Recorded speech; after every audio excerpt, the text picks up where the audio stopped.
Доброго ранку, шановні. Good morning, dear ladies and gentlemen, dear viewers.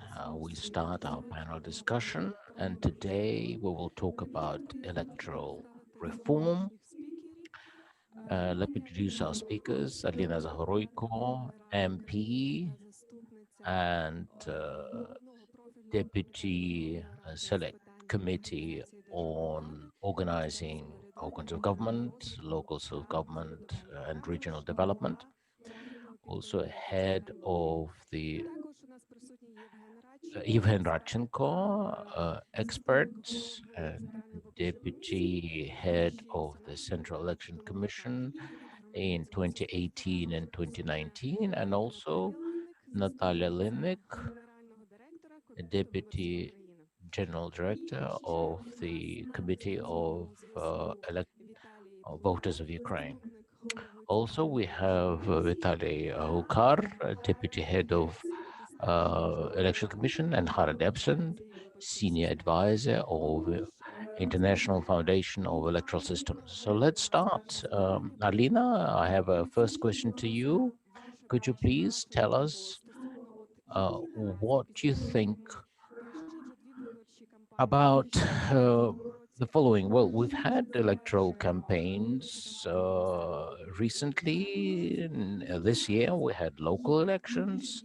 What do you think are the key challenges, and what are your plans as MP to go on with the electoral reform? Do you think it makes sense in the wake of the local elections to start improving the legislation and carry on with the electoral reform? Thank you. Indeed, speaking of the electoral system, I will certainly dwell on that in detail. And here, I remember the conference that we held a year ago.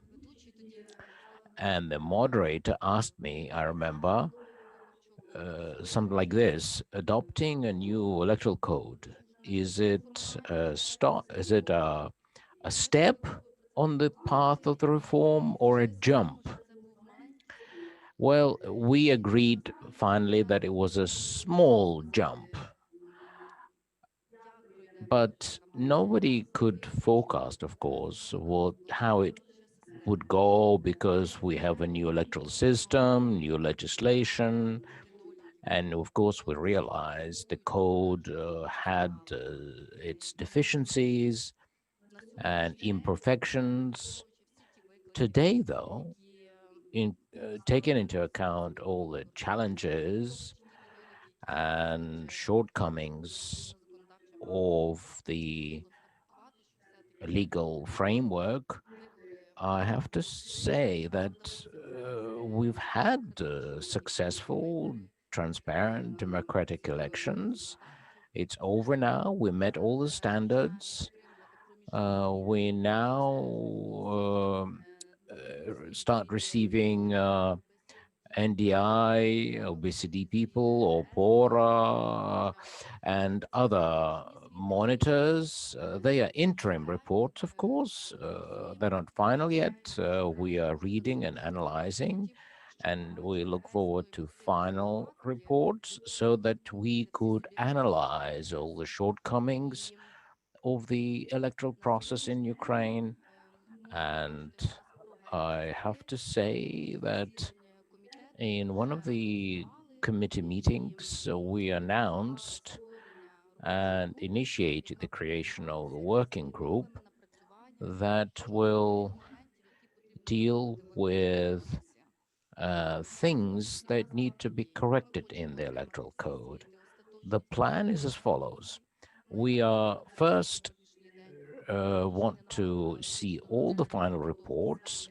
Then we will appeal to the Central Election Commission, because they are the key administrator of elections, and no one knows better where the procedures should be corrected and how, so that in the future we have even a smoother electoral process. We're also now expecting proposals from parties, observers, Central Election Commission. Oh, of course, we know there are challenges and they need to be handled, and the working group will start its work. And even at the start of elections, my colleagues would approach me and say, there's this and this problem, I'd like to come up with a bill. And, we conferred and decided that we should approach this whole thing holistically, comprehensively, and we shouldn't have three or five different bills that might conflict with each other. Instead, we should develop one all-encompassing, comprehensive bill that would introduce all the remedies and changes that are needed to further improve the legislation. As far as conducting elections is concerned, well, first of all, I'd like to welcome and congratulate everyone who have received the results. And we know, of course, that we will have by-elections in Chernivtsi and Kryvyi Rih. And Central Election Commission, I think, did a good job based on the interim reports we've been receiving. All of them talk about a high level and high quality of organization. Lower level commissions, however, did less successfully, but is talking about major shortcomings. You see, we wanted to liberalize many procedures and streamline the approach, make it less bureaucratic, but there's also political culture of the participants of the electoral process. And I think we simply need to enhance this level of culture, educate people, and one of the notorious examples is the change of electoral address. We had several occasions where we had issues with this. Also, law enforcement agencies had some ideas on how things can be improved, and we are planning to discuss things with them.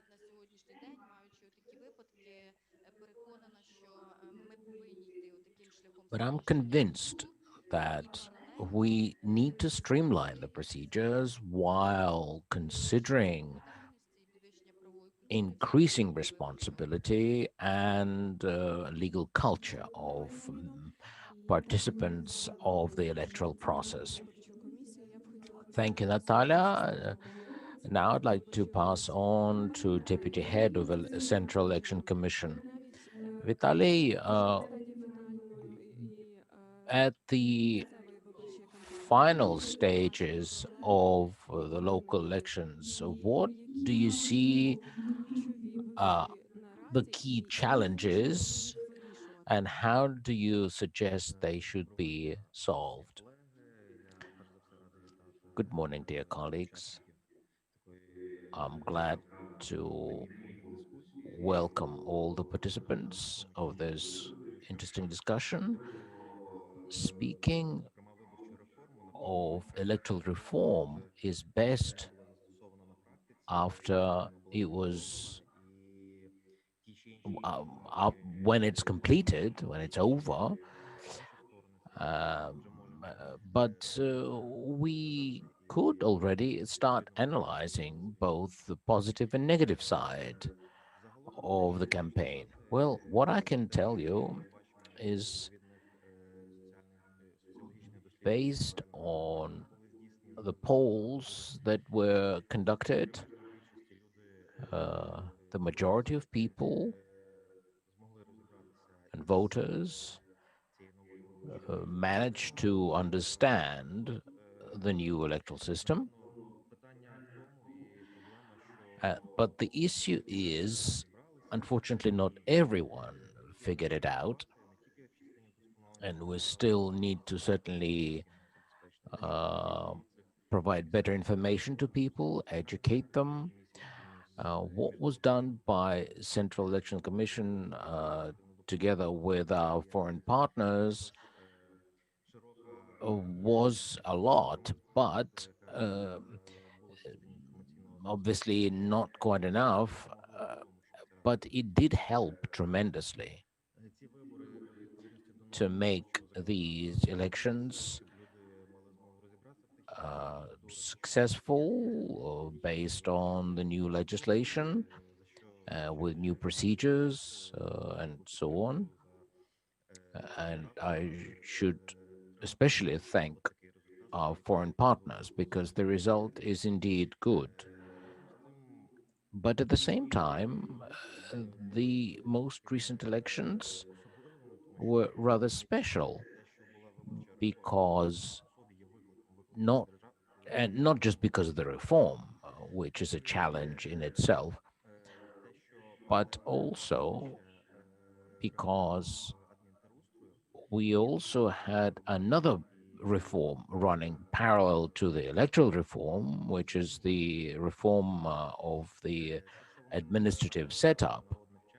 And they overlapped in time and became a major challenge to all of us because we had to really concentrate our resources and efforts to make sure that everything goes well. And Central Election Commission and the civil sector worked very hard on this because they really informed people. They increased the level of awareness of people, and that was very helpful to us and helped us to respond to local problems. As far as the legislation is concerned, we found when as we were trying to enforce it, we found some gaps, imperfections, and even conflicts of various legal norms and requirements. And CEC would normally respond fairly quickly, but at the same time, we fully realize, and there's a lot of work that needs to be done, that, and in fact, we already start at the level of the parliamentary committee to improve the legislation based on lessons learned recently. And we take a very proactive position.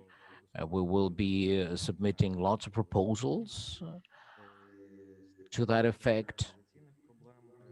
We also ran into a number of logistical issues,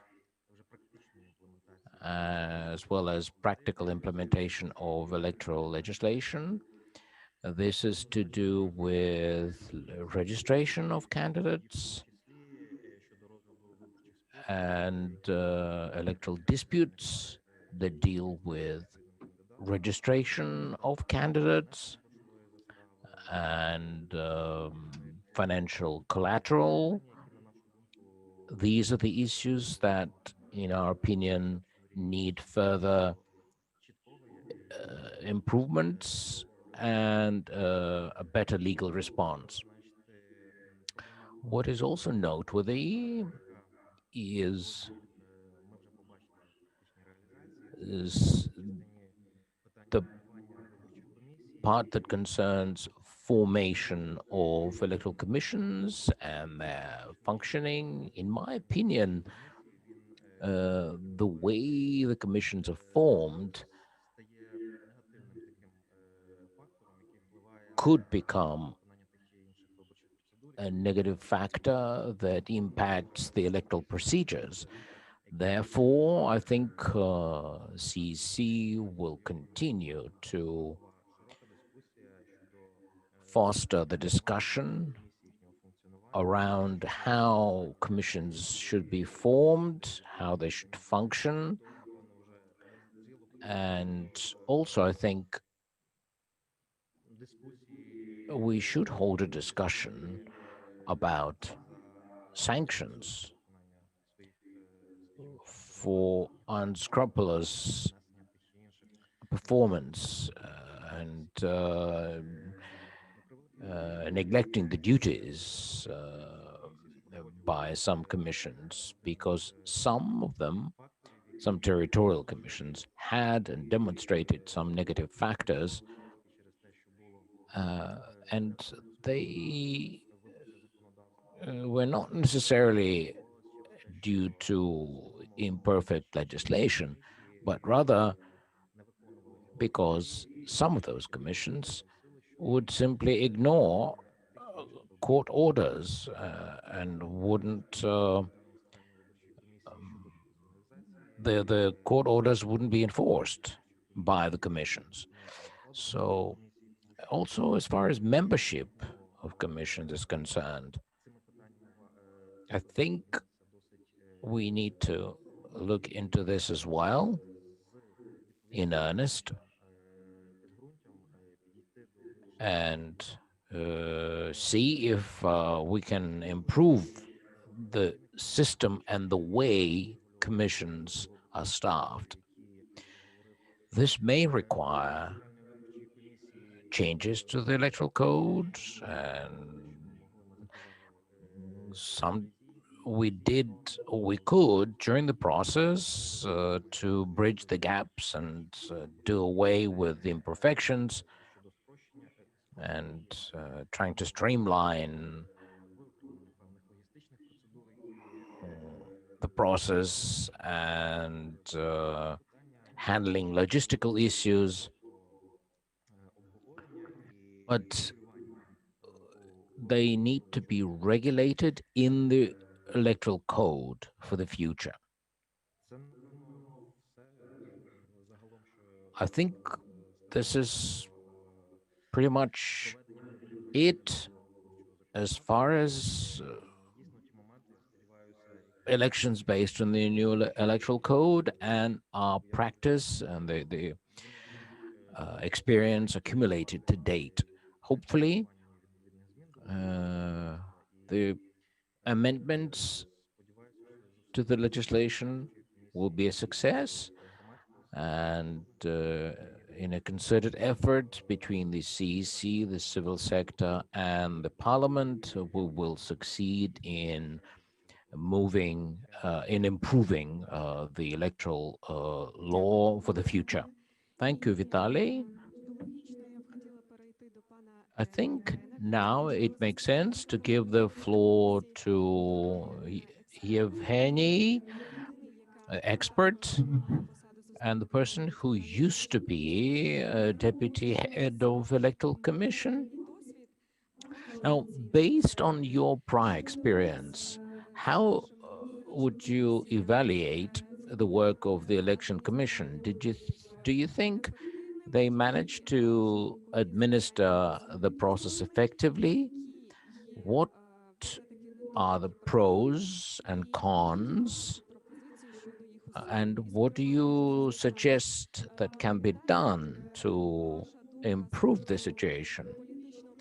And also, what about the political principle used to form the commissions? Do you think we should give up on that or not? And also, what do you think can be done to improve the effectiveness of the work of the commissions? First of all, thank you for invitation. You already asked so many questions, so I have to ask how much time do I have. So you have 10 minutes. I will try to be brief.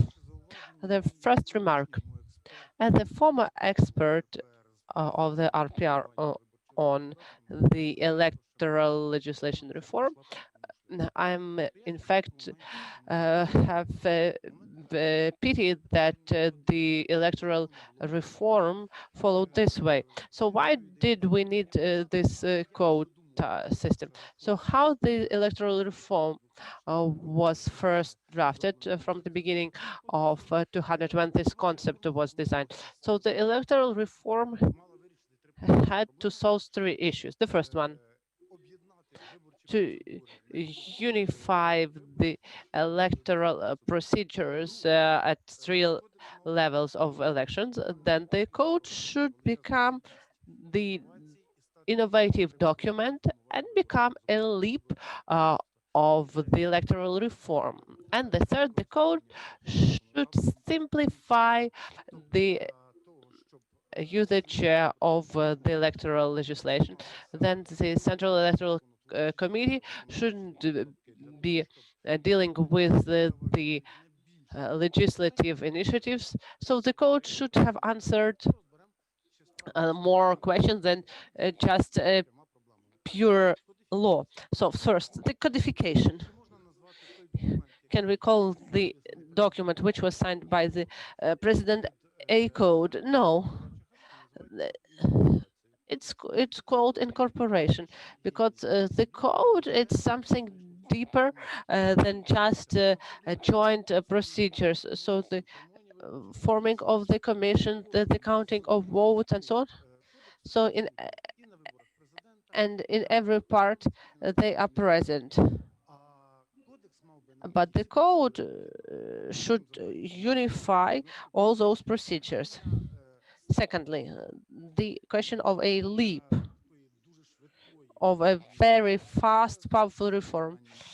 Did the code succeed? No, only in one part, in reforming the electoral system. But we could have reformed it even without adopting the code. And those very acute issues which need the legislative regulation were just put aside. For example, the regulation of the advertising in the social media and internet. It's not included. And why? And why it was not? Because the draft code had 10 years of time and the MPs adopted them. So please introduce those amendments, and there was the draft law with amendment, but they didn't accept it. So there are no innovative approaches.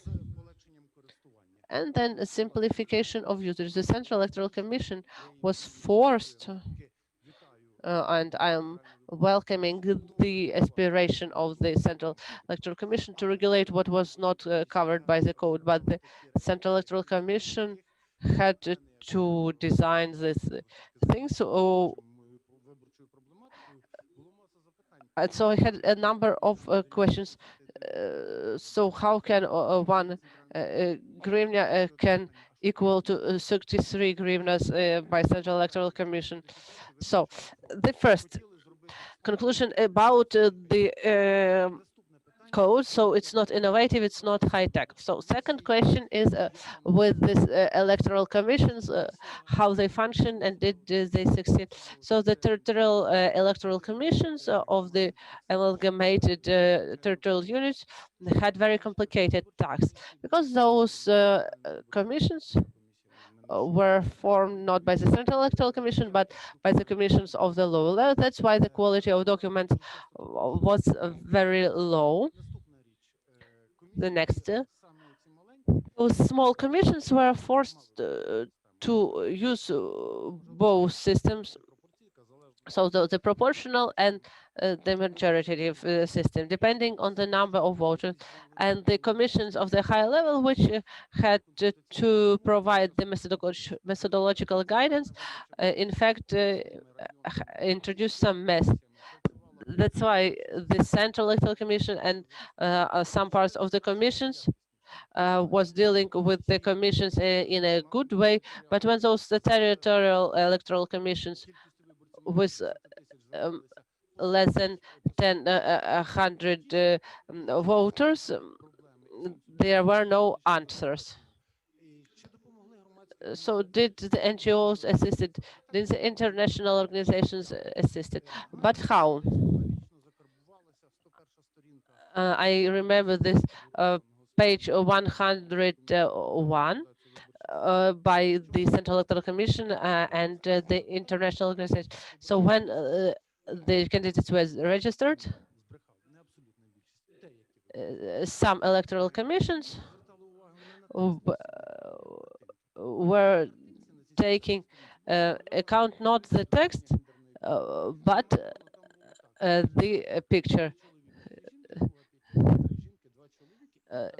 in the way that there should be three men and two women or otherwise, and we're trying to decline the acceptance of the list of candidates due to the non-equal gender representation. So, for example, some other discrepancies. The draft regulation had 5 items, and the lower level commissions had 8 items. Also, the documents which they submitted were different from what the Central Electoral Commission was asking. That's this methodological guidance and improvement in a bad way. So Ms. Alina was speaking about the liberalizations. If you mean the criminal liability for bribing the voters, and I know what I mean by saying that one candy, Ms. Vereshchuk, on her Facebook, was saying that she was bribing the student, that she came to the students with apples, and in fact the apples can be considered as bribing.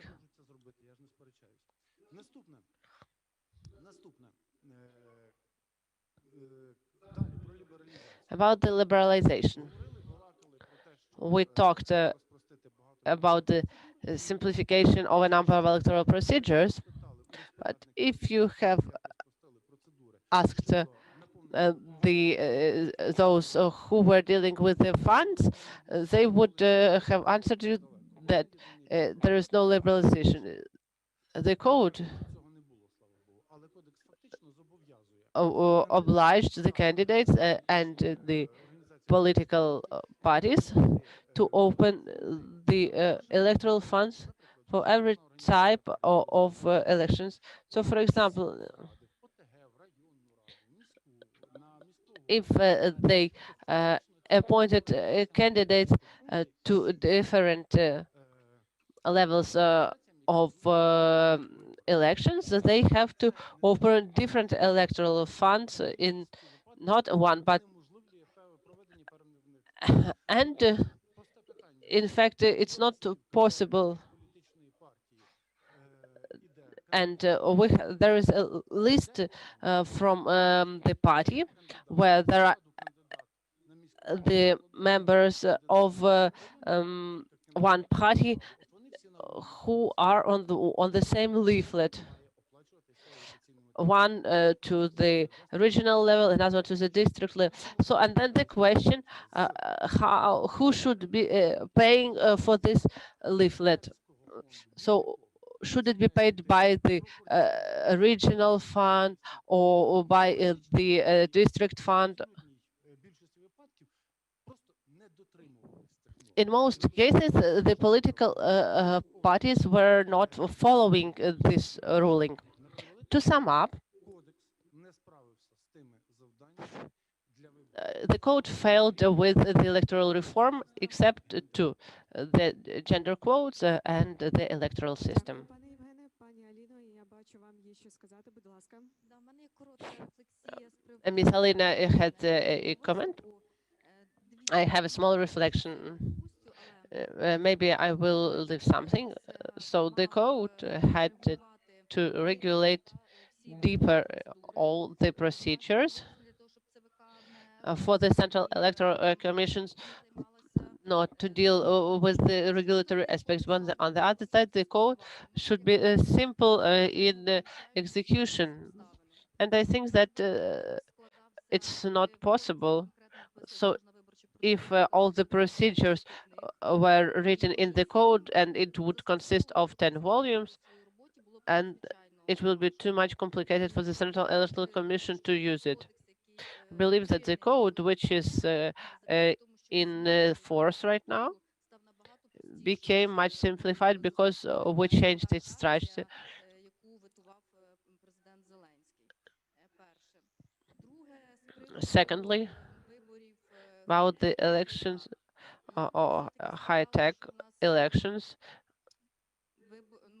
вибори, всі наші новели, які all our novelties which we were willing to introduce втілювати в життя, вони in the скоріше code, стендбай, they are on the standby. чого фінансування. And why? Because they need funds. Because in the code we have very nice ideas such as electronic servers and that it's possible to submit the documents online as well as claims and so on. But as there are no funds in the nearest future, there will be no funds as well. So we will be waiting for better times when those novelties will be implemented. З приводу фондів, це дуже добре, що ми зачепили About the funds, it's very good that we touched this issue. дискусії, It should be discussed перед початком before the beginning of the electoral process in the regions. Those який в результаті some people already know that there was a draft law which was not adopted, частина but there was a part виборчих фондів which was dealing with the financial reporting and funds, зауважень зі сторони громадськості. and the civil society was criticizing this part. So we should find some common solutions. На стороні спрощення I am for simplification of approaches. As a head of the subcommittee, I will take all the possible efforts. As for the advertising, в мережі інтернет, especially in the social media and internet, it's a very complicated issue. We were meeting with the representatives of Facebook. We were willing to regulate it, but we couldn't achieve it in those small time frame а по-друге, which we had. But secondly, не знайшли дієвого we haven't found a проблему. active, efficient mechanism at that time. So, but let's join us in the working group. Так, слово, але ще I will pass the floor to you. One question to Mrs. Alina about the collaboration with the platform.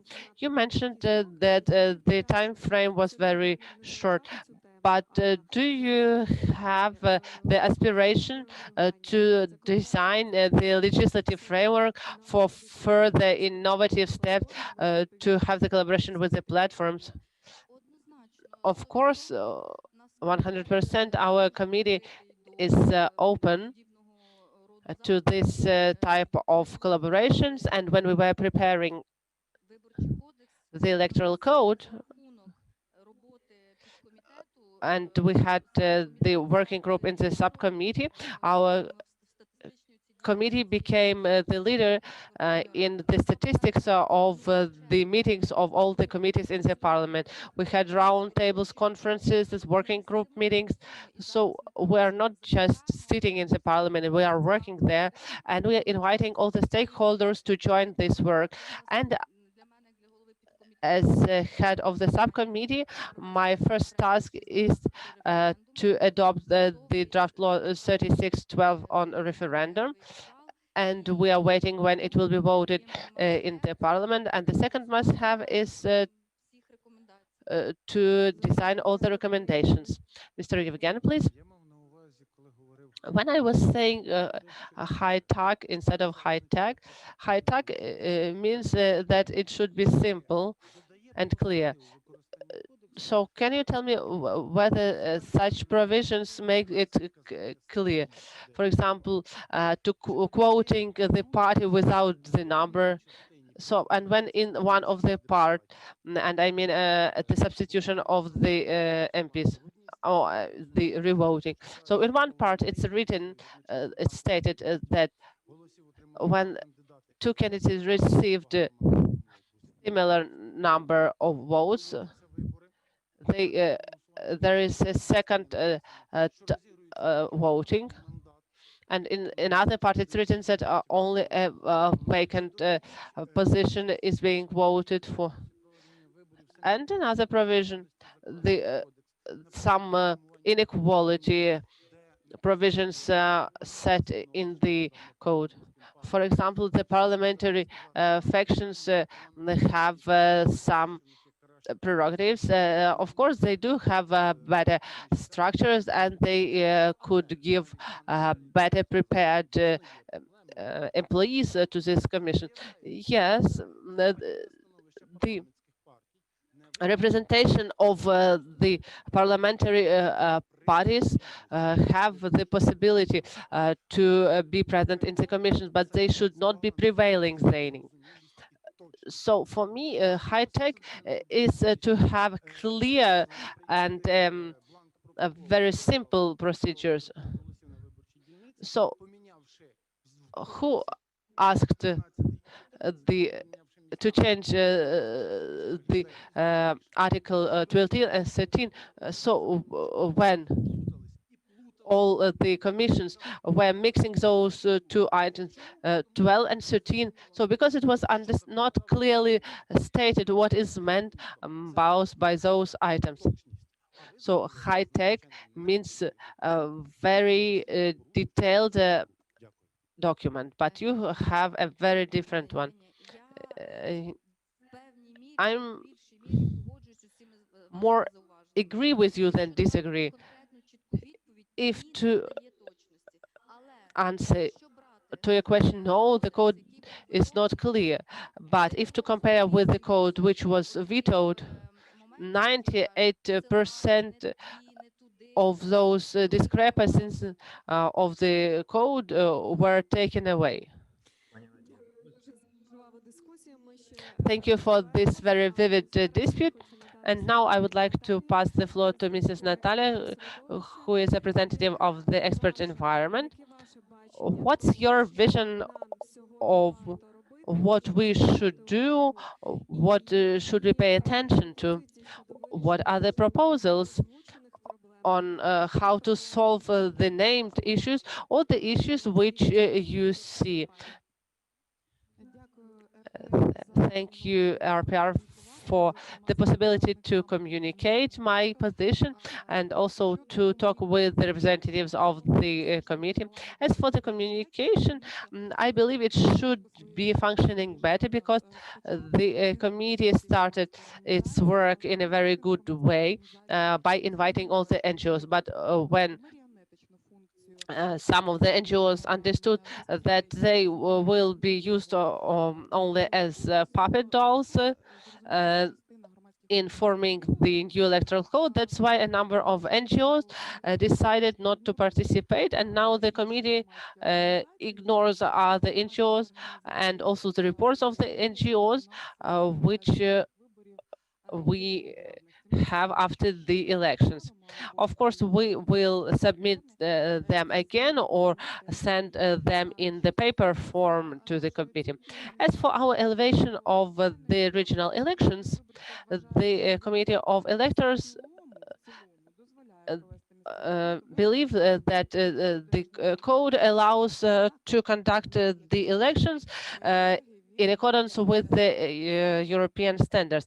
But of course, there are a number of discrepancies and drawbacks which should be corrected after the regional elections, because one of the remarks of the Ukrainian NGOs and the European standards, the code should be adopted not less than 1 year before the elections.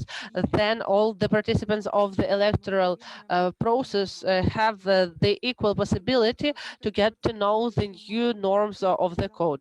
Also, the committee of voters believe that the proportionate system should be reconsidered in small communities, and also to foresee the right of voters to have the possibility for self-proclamation. And we believe that it should be unified. For example, if you have decided that in the cities from 75,000 citizens, there is a second round.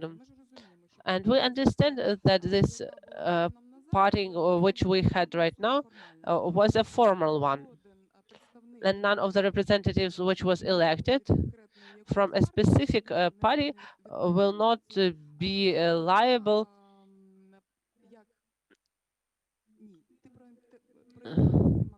You are speaking about the imperative mandate, but according to imperative mandate, it will he or she will have the liability before the party. But I believe that all the structures of the parties will not be capable to monitor or to control the voting in the regional governance, because now they will have unnatural coalitions in a number of cities. That's why when you are drafting the legislation which is not functionable in the practice, as well as the decrease in regulations of the central power which could not be implemented, then it undermines the trust to those state institutions. All the international organizations are stating that we should revise this provision on the imperative mandate. And we also believe that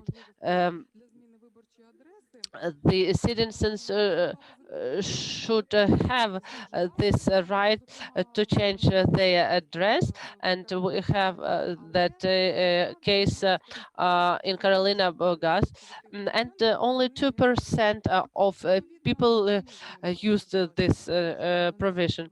So, and why it happened like this? Because there was not enough knowledge of this. And secondly, maybe we should change the term when they have the possibility. For example, till the 10th of September, they had to submit the request for the change of address, and at that time they even didn't know that there will be elections. And those who are living not at the place of permanent registration, they didn't know that they can vote for the regional elections. We also consider that the state institutions were not well prepared for conducting the elections in the pandemic situation.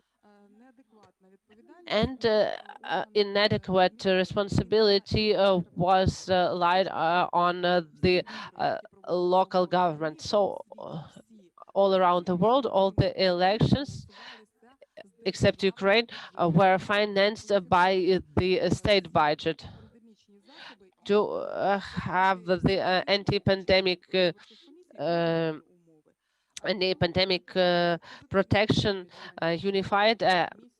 And we believe that the Central Electoral Commission acted in a very good way, and we evaluate its activity as a very professional and high one. And we are very thankful to international partners that they assisted the Central Electoral Commission in renewing the website. There was enough information and relevant and up-to-date information. And the chatbot in Telegram was also very helpful. both to the expert community and to members of the electoral commissions, as well as to parties and others. As for the administrative function of the Central Electoral Commissions, it used its powers not in full. And we are also very anxious why there is no results in the Kherson region voting. Also, there were issues in forming the districts and the commission there.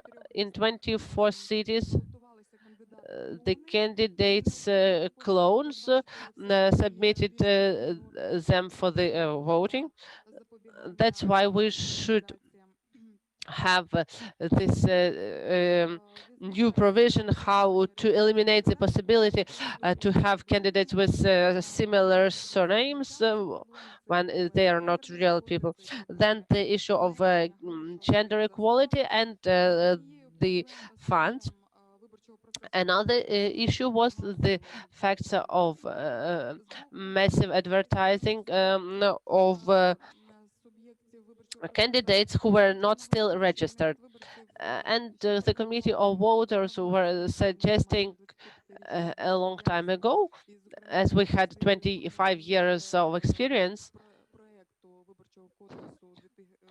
still at the time when there was the first draft in 2000, maybe we should foresee that the advertising and the electoral process should start half a year and then all the activities of the future candidates could be within the legal framework. The low level of advertising campaigns was noted, and the code does not foresee that though candidates should submit their programs, and we believe that the communities, even if they are small, should know what their future heads will be doing on the positions. The biggest issues we had with the violation of placement in the third of the regions were cases of bribery, and Mr. Yevgen already spoke about this. And these were not only the alimentation, but also the drugs and masks or pills.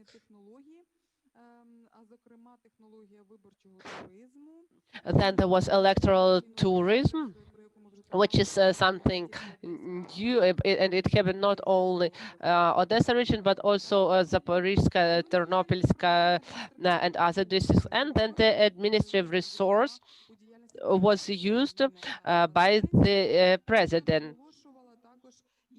And the representatives of the OSCE also noted this about this polling and the visits of the president in the region.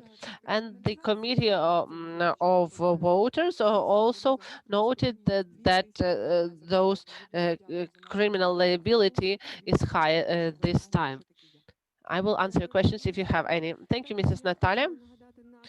I would like also to remind to our audience that they have the possibility to ask questions in the chat, both to all the speakers or to some separate speaker.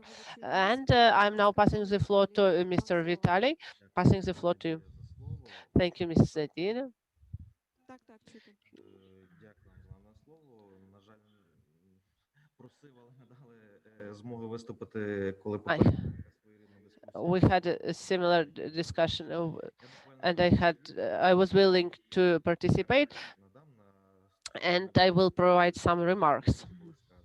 Перше, що So, стосується first of all, about які the manuals роздавалися which were distributed to the electoral commissions with the assistance of our international organizations.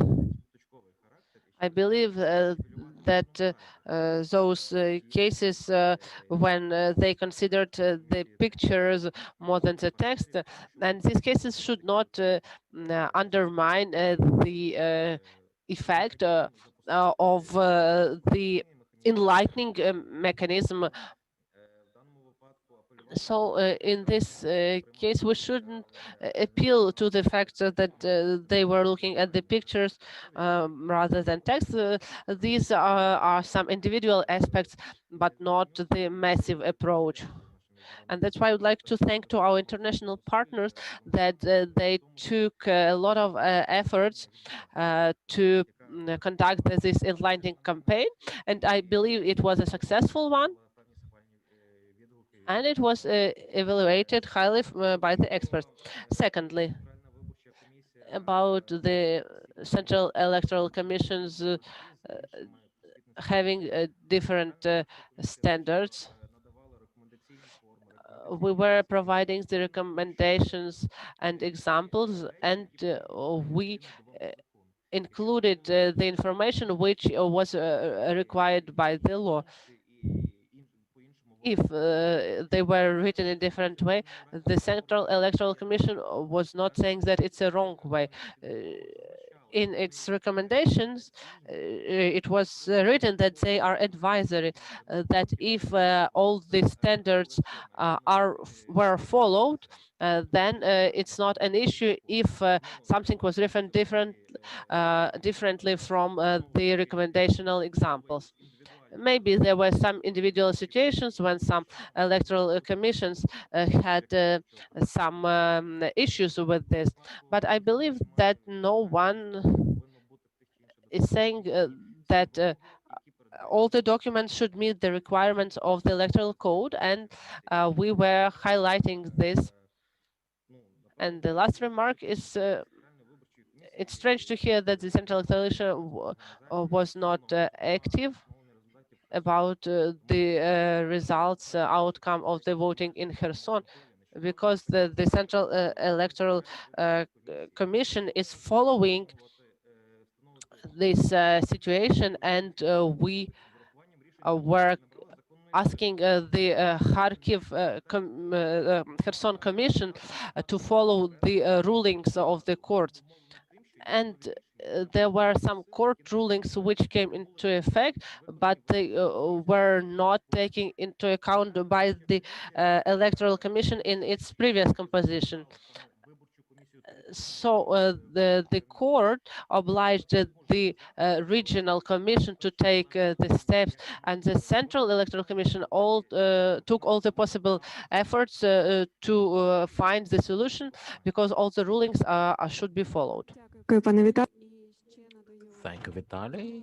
And now I'd like to give the floor to Yevhen. Vitaliy, you see, when I gave the example of page 101 as a joke, but why in the textbook, in the context of the ballot,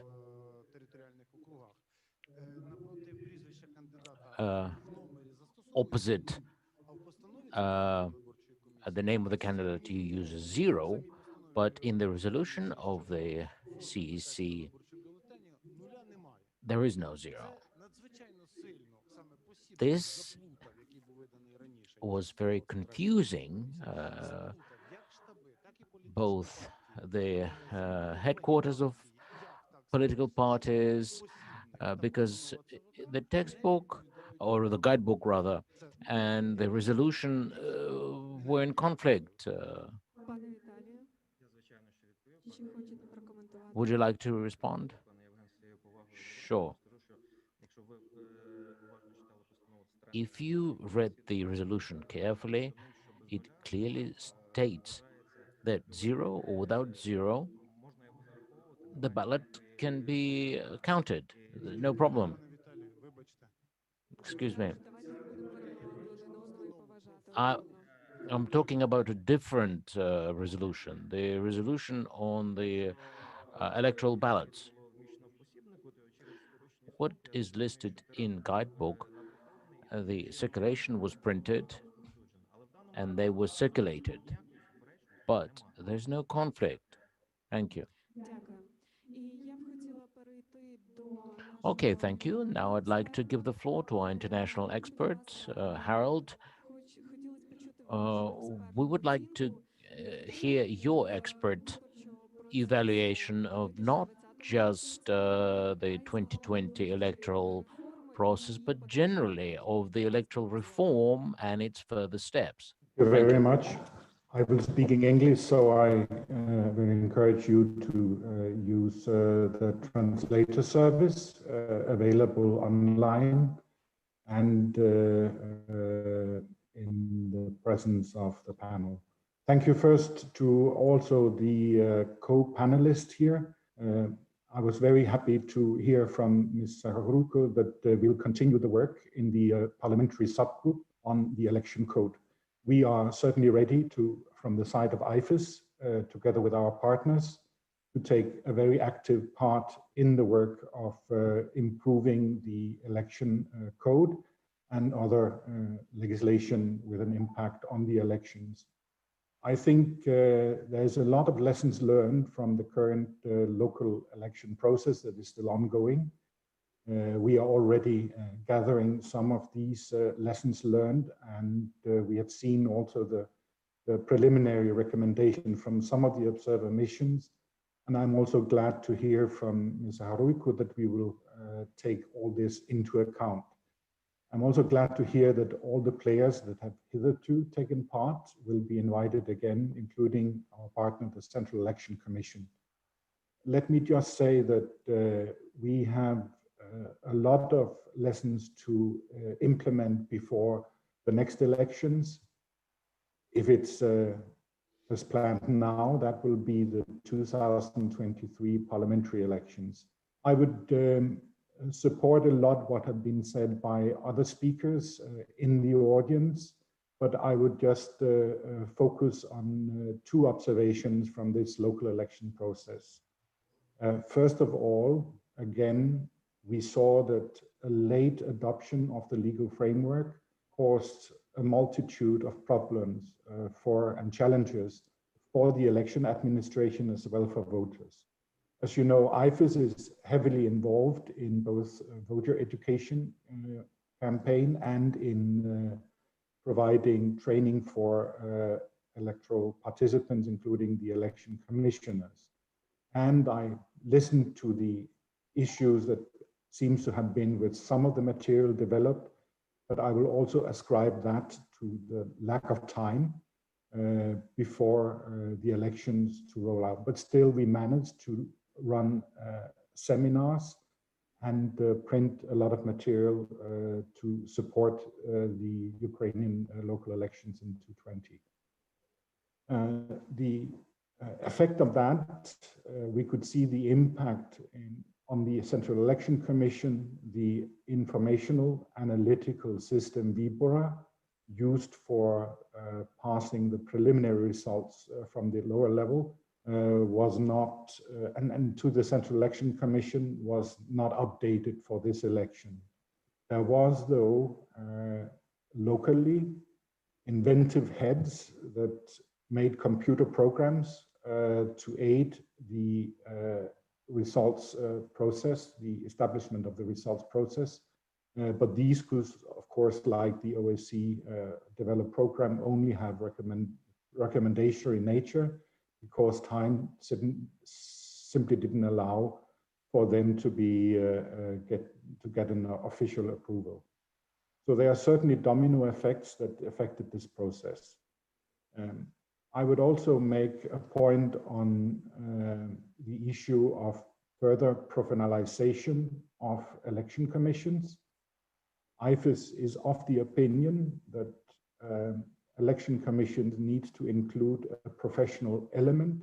It could be one person, it could be several persons, but I think also this local elections testified to the fact that election commissions at some levels got politicized, and that was what resulted in the delays in the establishment of results of several commissions.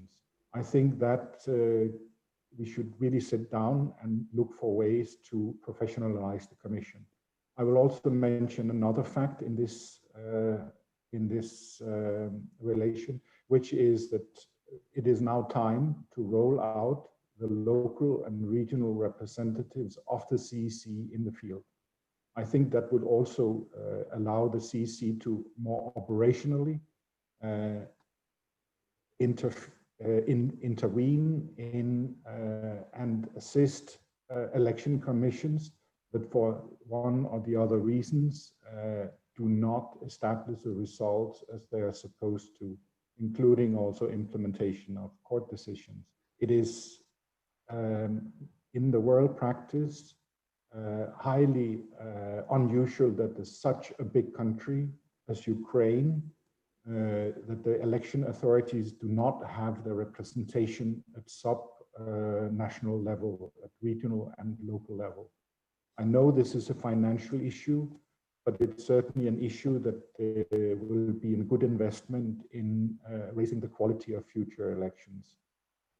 If I should mention one thing, given the limit of time, I would also say that unfortunately, regrettably, there was no effective information available about the campaign finance in these elections. The oversight of campaign finance, we can already conclude that it failed. And I'm thinking of that voters did not have information available all over the country regarding who funded the campaigns of political parties and the candidates. It is also an effect of the change of a law to the law on political parties that allowed political parties not to disclose their quarterly financial report for the second half and the third half of 2020. So basically, voters were left without access to information about which money were actually used to finance this campaign. Also, the oversight role, the regulatory role that is vested in the TECs did not function. In many cases, we saw that interim and final financial reports are not available, they are not uploaded, or they are not available to the voters. And I think it is one of the tasks that we will contribute to from IFES side, to make sure that there is more transparency and accountability in political finance in the election code, especially with regards to future local elections. I think I will leave it with that again and thank the participants and the RPR for a very interesting panel discussion. And it's now time to look forward and start working, updating and improving the election code. Thank you very much. Дякую, пане Харальд. Дійсно, дуже влучні слова про те, що у нас наразі є унікальна можливість все-таки. Indeed. Thank you very much, Harald. This is a great opportunity to get together for a discussion. And in the wake of the recently held elections, to try and catch up and improve things and prepare things for the future elections. Now, I'd like to pass on to each speaker, just 1 to 2 minutes for closing remarks. I thank all participants of this event.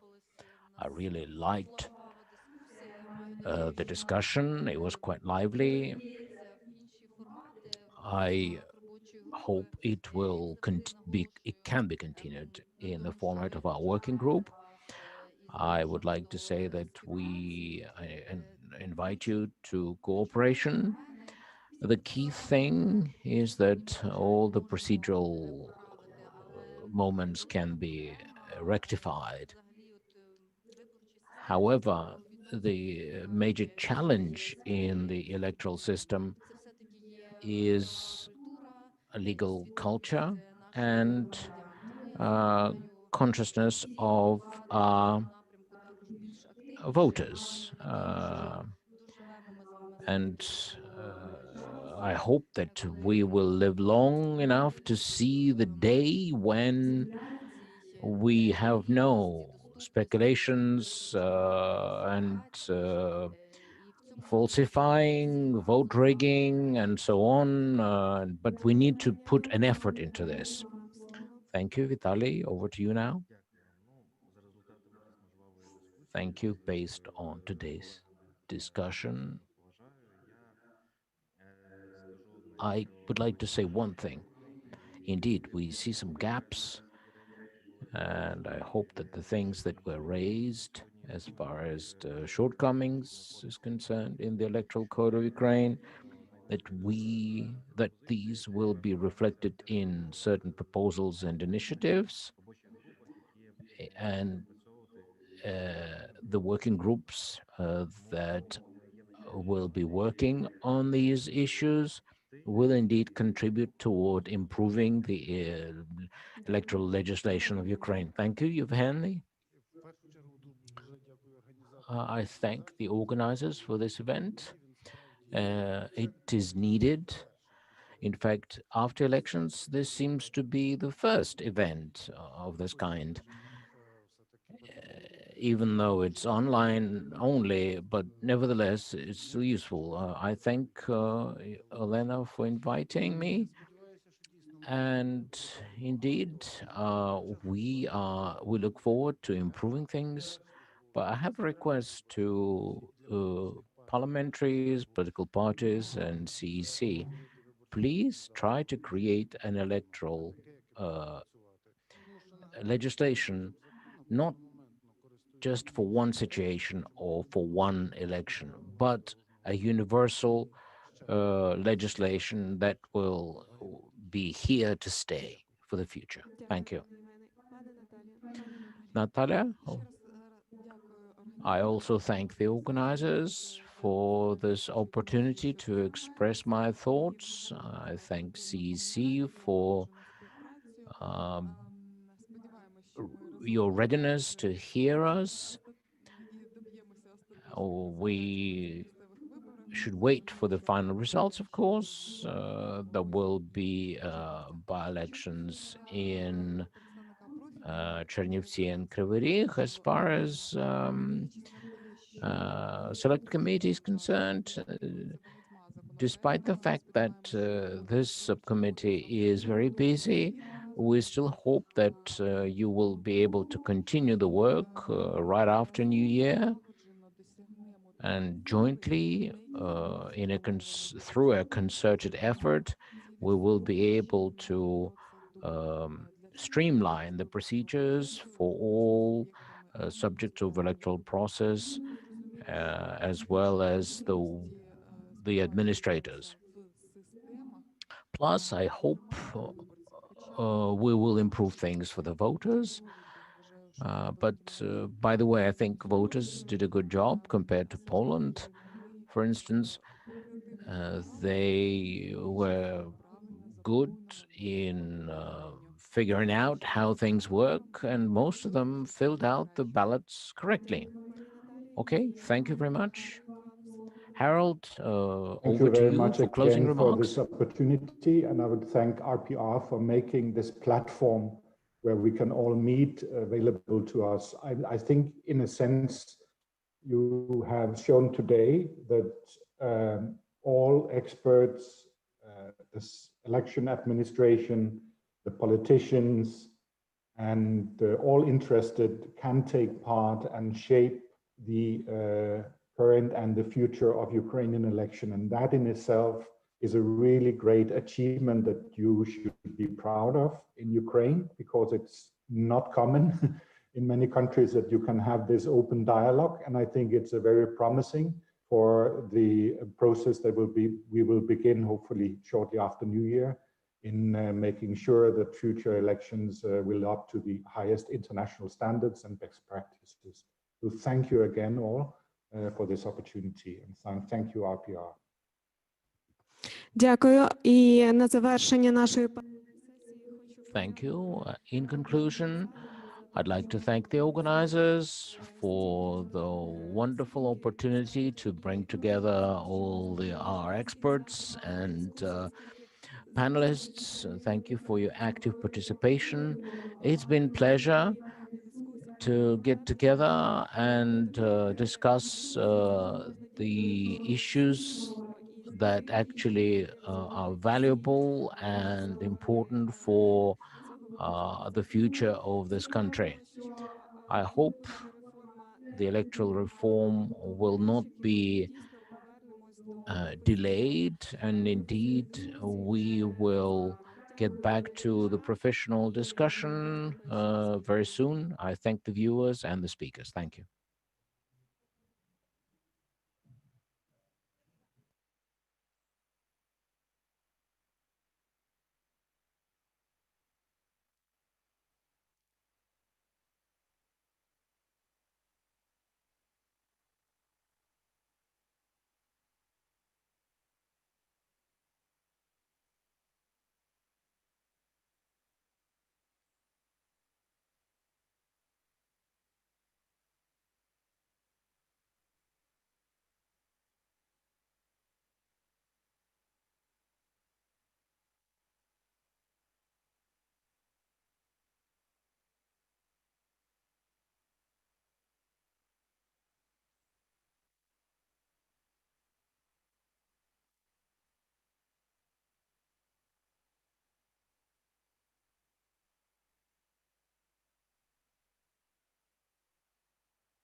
Доброго дня, шановні колеги. Good afternoon, dear colleagues.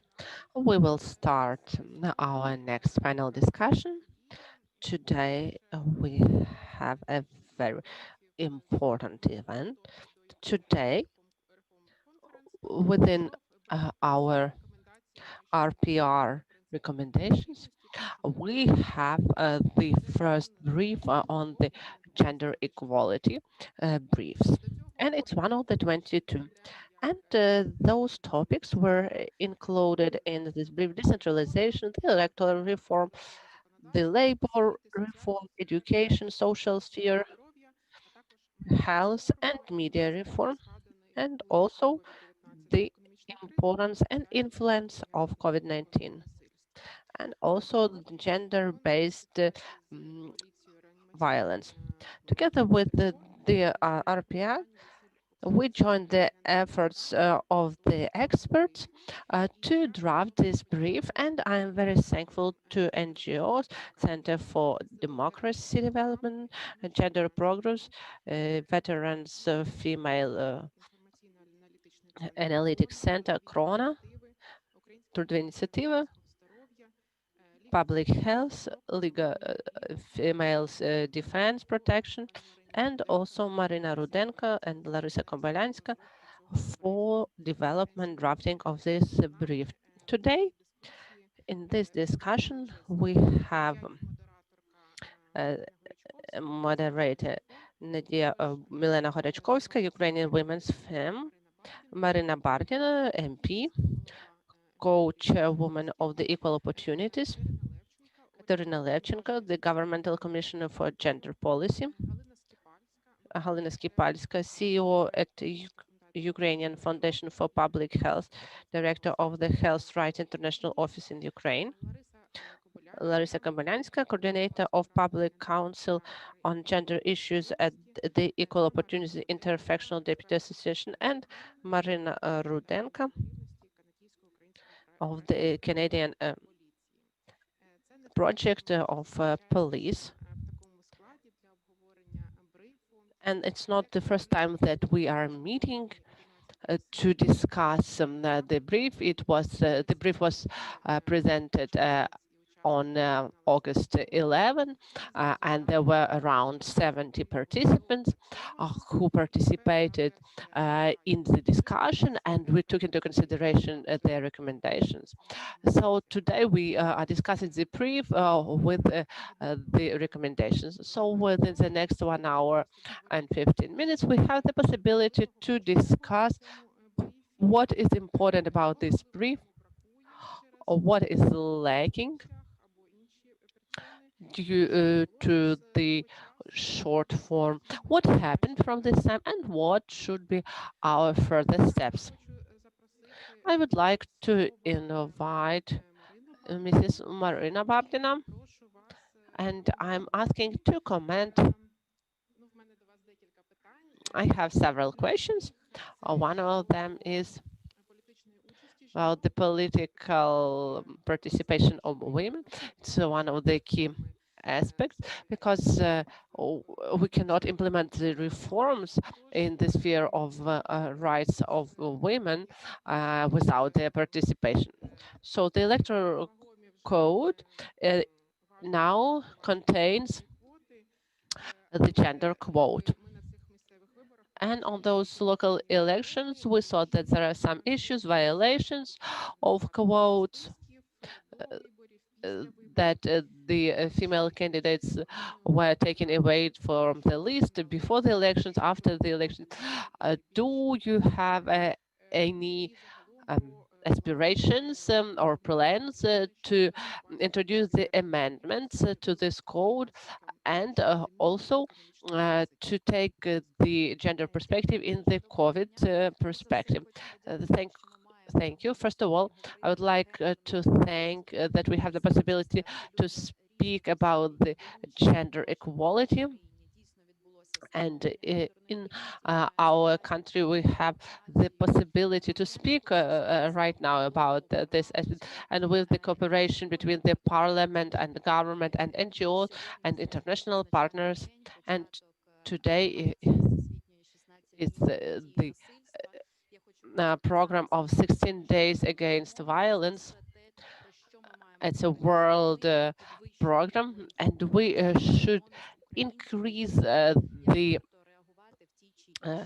the literacy of Ukrainians about this program. About the electoral code, it's a very topical issue, and we should discuss it after the elections. We can assess what we managed to achieve with this gender quote and what are the gaps, and we do have the gaps. So first of all, I believe that it's an achievement of the Ukrainian society that the gender quote exists in the electoral code. And in the practice,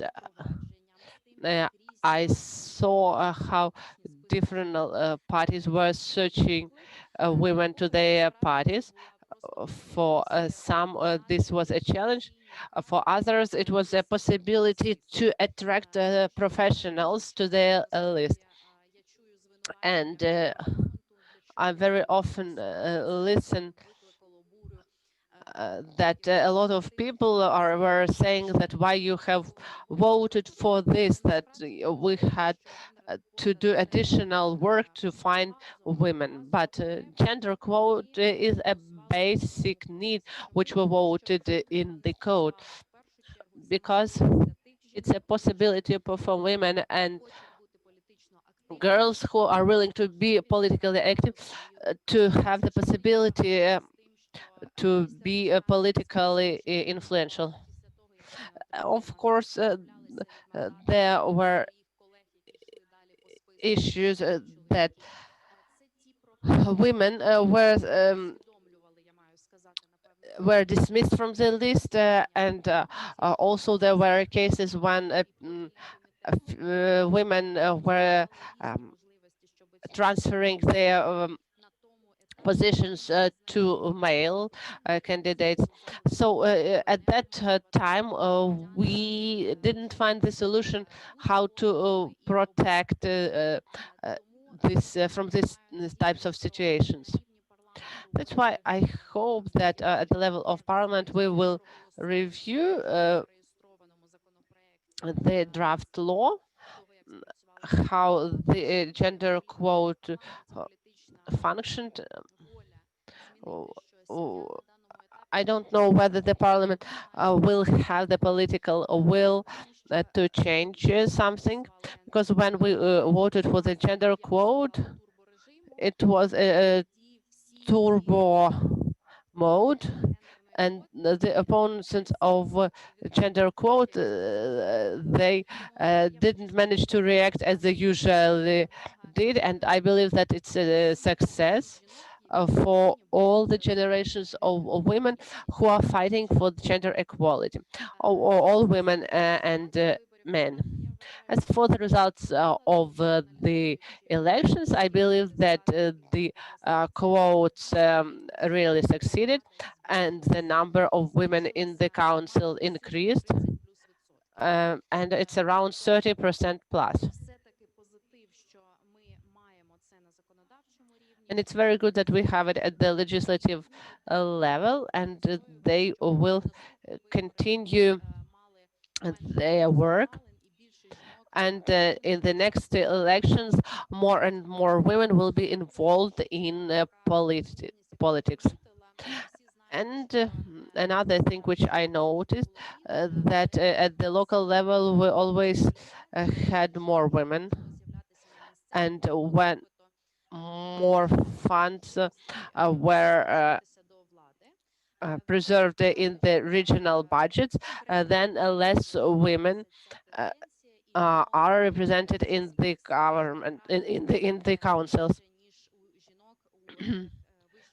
And we have noted that it's true that at the lower level of councils, the number of women is higher than in the big cities. For example, in Poltava, we were pleased with the information that in Poltava, the number of women represented in the council has increased. I believe that in the future we will have more women in power. Дуже дякую, пані Thank you, Maryna. Як щодо планів Верховної What Ради about the plans of the parliament or the functions about the principle of gender equality in counteraction economic crisis and pandemic situation? I would have even stated it broader, not only the reaction to pandemic situation, but the rights of women and men. And I believe that the draft law or on the maternity of, or paternity leave of fathers who will have the possibility to have this paternity leave for 14 weeks. So a woman has the priority to take this maternity leave.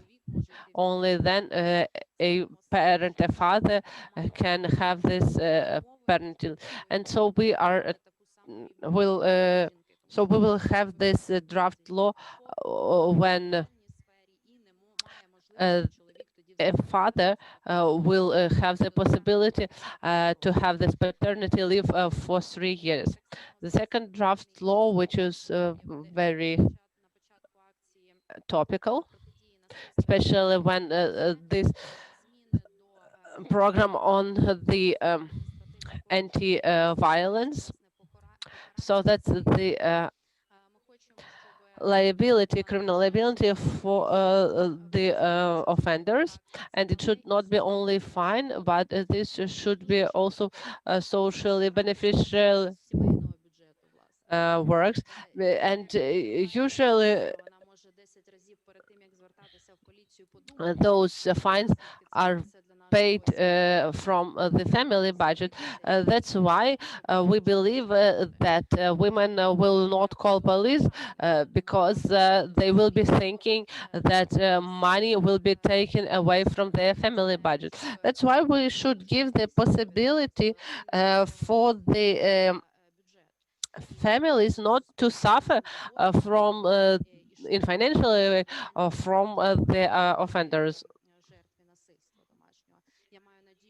And I hope that the parliament, as soon as possible, will look into those draft laws and will adopt them as laws. Thank you for very good news about the draft laws. And I'm inviting Kateryna Levchenko. One of the recommendations of the brief was the necessity to strengthen the national mechanism of gender equality. And what are the challenges which you can see? Thank you, Milena. Good afternoon, dear speakers and dear audience. I welcome everyone who is linked to this organization, that today we have such a brief dedicated to the equal representation of men and women, and it's very good. But we have the space, the room for improvement. And what I would like to pay attention to some topical issues of gender policy, which should be represented in the brief, and also to pay attention to the issues now what is happening at the level of the state. There is no Euro integration without a gender perspective. There is no possibility for positive reforms without the gender perspective. And the strategies and strategic plans cannot exist without a gender perspective. And that is a principle which should become the basics for all the future work. So I invite all the participants of the conference and all the experts of the RPR in the next year to prepare the draft, the brief, that it should have the gender perspective in their briefs. Of course, there should be a separate brief for gender equality, but this gender issue should be included in all other briefs, because gender policy is a cross-cutting one. And when we're speaking about the institutional mechanism, it's not a vertical position which links the vice prime minister on gender equality and the special representative, the parliament, and also the Ministry of Social Policy, but also the coordinators or in all central executive institutions, and the advisors and the departments. So we're speaking not about the vertical mechanism, but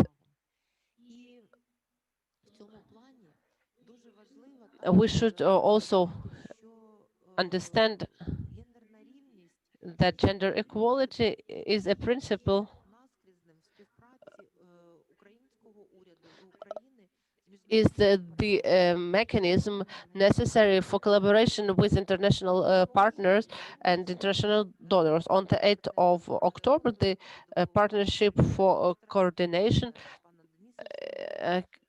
headed by Denis Shmyhal, the Prime Minister, and there was the joint statement of all the development programs. And the statement proved that in all the international technical assistance programs, the cross-cutting topic, together with the anti-corruption and digitalization, is the topic of gender equality. And all of the 23 working groups of the sectors, of different sectors, that the system of coordination of technical assistance is obliged to consider the principles of gender inequality. And the Decree 153 of the Cabinet of Ministers, which describes this assistance, and the gender analysis of the influence of the project is also a complementary obligatory part. So this should be part of the practical aspects of the policy. That's why the principle of gender integration should not be formal, and it should be clear and implemented together with the civil society. And for this, we should do two main steps. So first is to strengthen the national institutional mechanism at the sectoral level. So in the agriculture, in energy, environmental, education, decentralization. So in all those sectors, they should understand what a gender perspective means.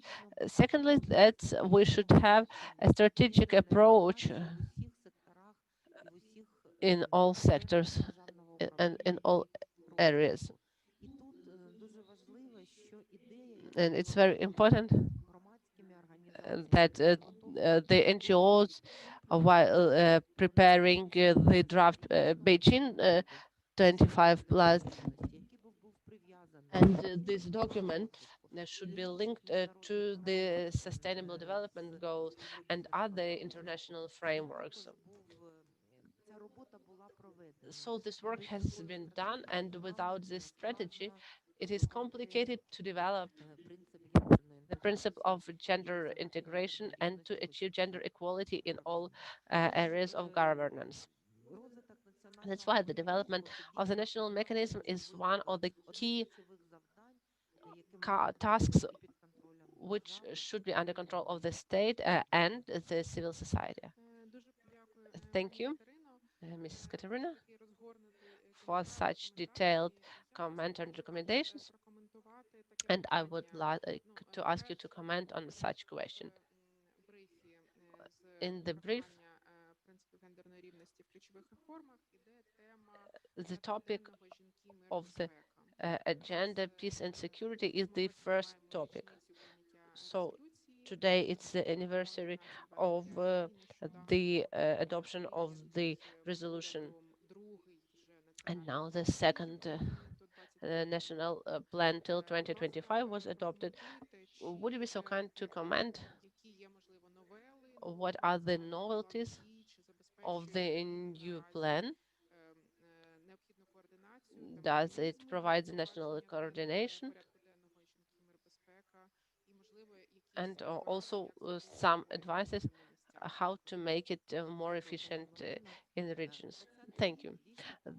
2020 was under the flag 1325, and we were monitoring how the first plan was implemented and drafting the second national action plan. So what we have noticed, the efficiency depended on the coordination of efforts of the state, civil society, and international donors. The participatory approach, which was used when the huge number of experts and NGOs participated in different planning sessions and defining operational and strategic goals, which were included in the plan, gave the possibility to design the plan, which is called the second generation plan, because this methodology, this results-based management was the background for its design. So it's the difference from the first one. So the fifth chapter of this plan said that national mechanisms should be strengthened and monitoring and coordination should be enforced. We also understand quite clearly that the localization process of 1325, which was initiated by the NGO and the Ukraine Women's Fund and Center for Democracy Development and the Consultative Women's Center, is the part of the process of further implementation of the second national action plan.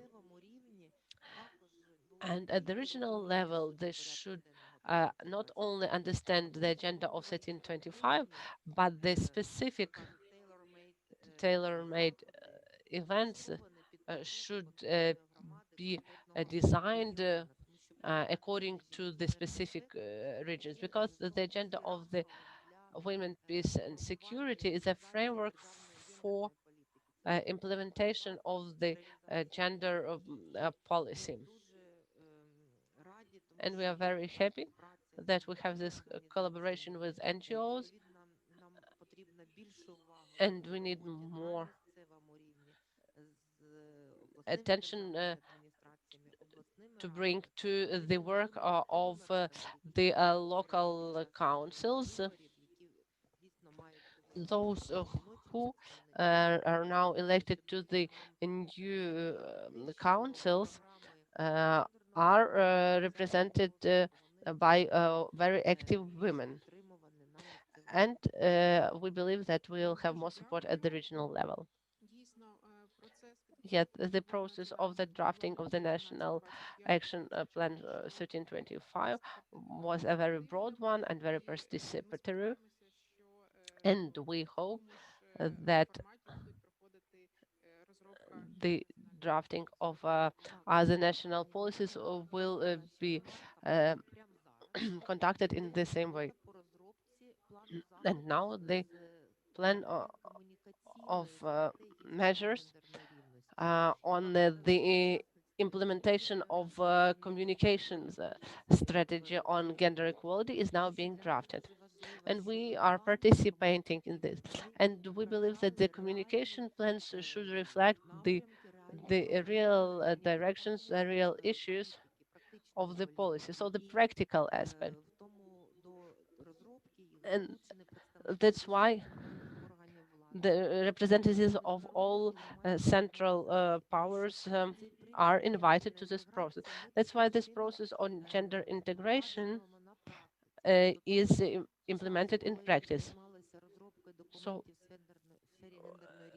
when the documents on gender equality was drafted only by the ministry is over, and now this is a collaborative work of different state institutions with NGOs. And the Vice Prime Minister on European integration and Euro-Atlantic integration, Ms. Olga Stefanishin. And the collaboration in the area of gender equality is strengthening the national policy on gender equality. And in September this year, we already had some sittings, and this communication plan is being drafted under the request of this commission. And we need to be very quick in responding to those challenges, and the NGOs assist us in this. Thank you, Ms. Kateryna. Yes, the consultations on the communication plan are still going on, so everyone who is willing can join this process.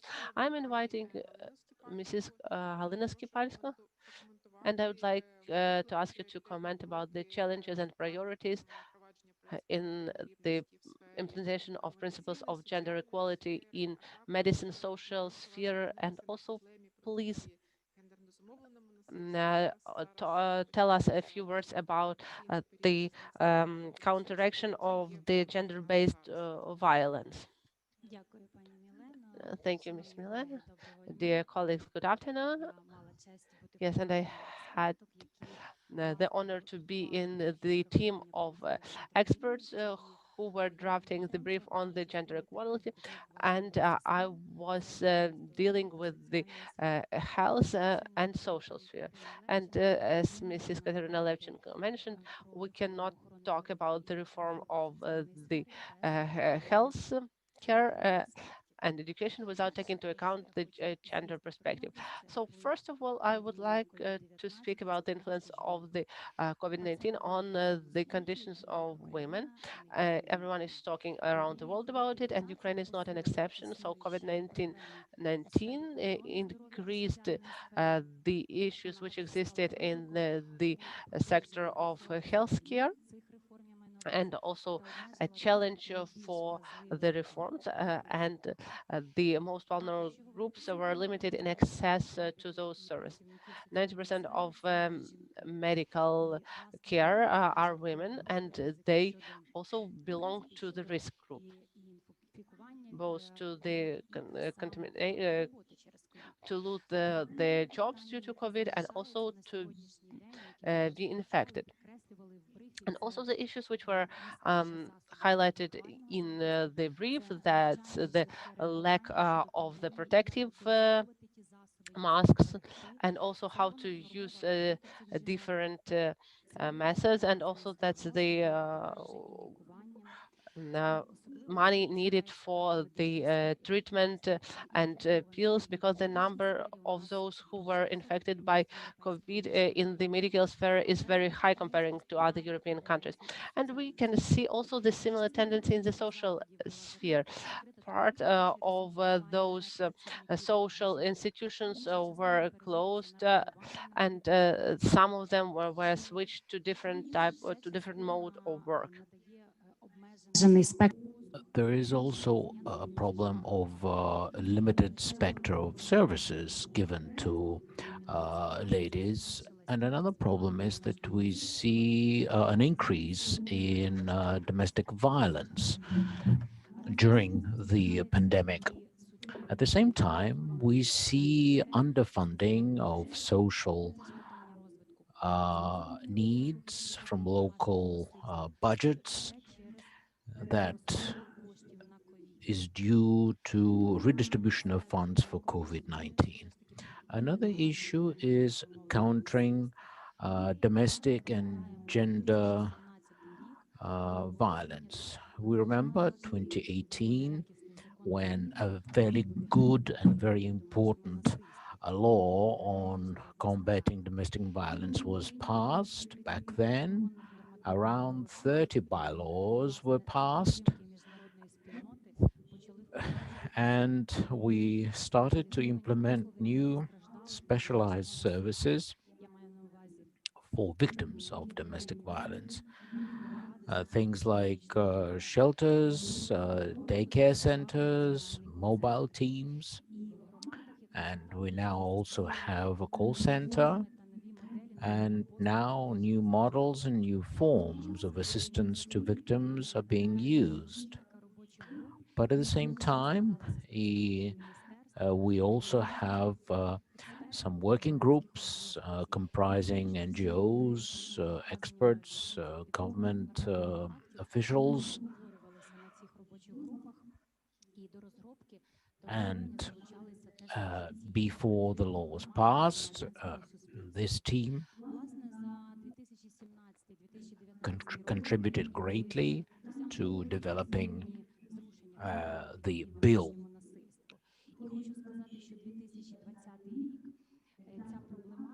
2020 saw a lull in activities in this area as compared to previous years. The only exception was the decree of the President of Ukraine on urgent measures to counter domestic violence and gender-based violence. It was signed on the 21st of September this year, and it includes important points, and the civil society is now looking forward to its enforcement. Some important points is to develop social program of countering household violence, domestic violence for the period until 2025. Funds are expected to be earmarked for this, and this will also serve as a good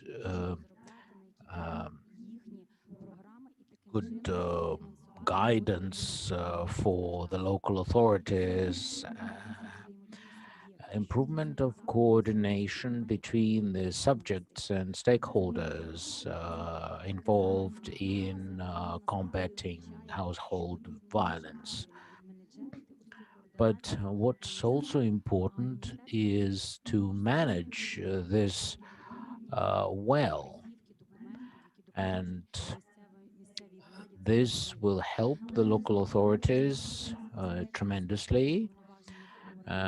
Especially authorized bodies will be staffed well, and training will be provided to the staff workers who work with the victims. And we really rely on the work of international community. Effective functioning of special services and their financial support based on their needs. This is important because mobile team should be a specially trained group of people with who has a vehicle at their disposal that includes a psychologist and perhaps war vets, because oftentimes we see that veterans of war are involved in domestic violence, and therefore it is helpful to have their peer on the team to handle the situation more effectively.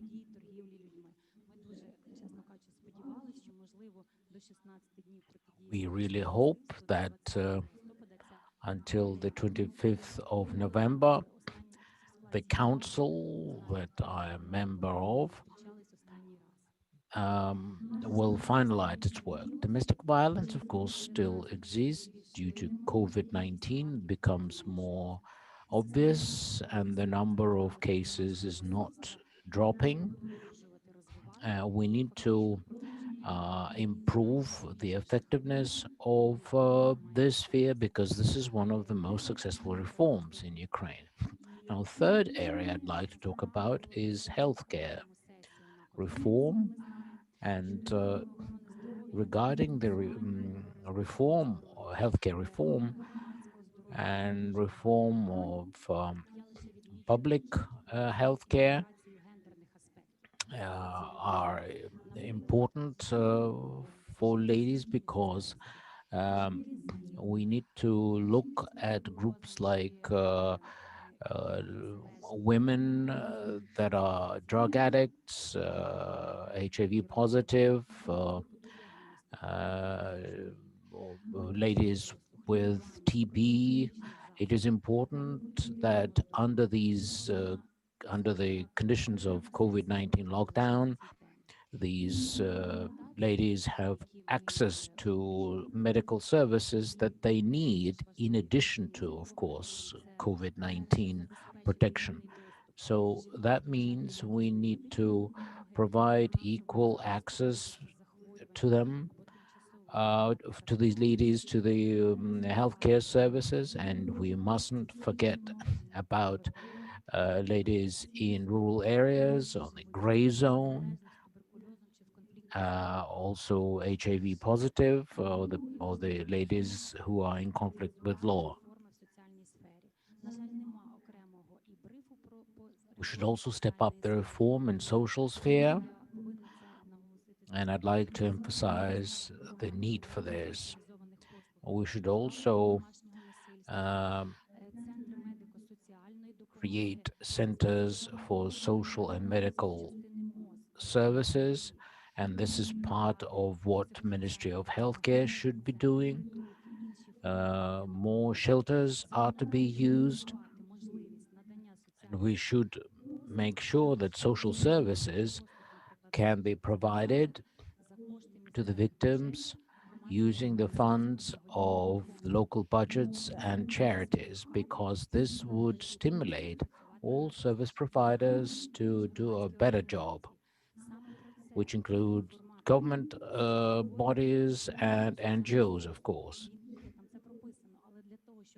And the law on social services provides for that. But in order for this to happen at the local level, we need enabling legislation, because what happens is that at the end of every year, we are funded, of course, from the city center, but we always worry whether we are going to have funding coming starting from early next year.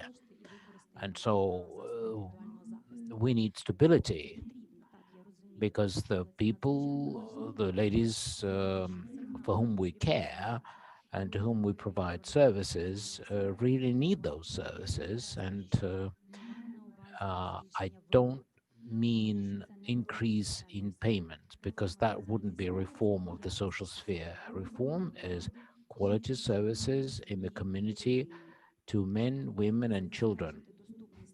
So we need to ensure accessibility of these services in village, in rural areas. That is something they very much need. Дуже дякую, пані Галино. Дійсно, обмежений обсяг брифінгу Thank you, дозволяє Helena. нам охопити всі ті теми, які Indeed, because brief was limited, we could not cover everything, і працювати над тим, щоб but вони були we включені will в try to напрямки реформи. include as many points as Перепрошую possible. до слова пані Now, Ларису I Кобилянську. give the floor to Larisa Kobylянska. My В процесах the question to you is багато that in the питань processes стратегічного of розвитку, в decentralization, тому числі покладається на a lot цю місцеву владу. depends on the new local authorities. Do you think this is conducive to cover the needs of men and women of different strata of population?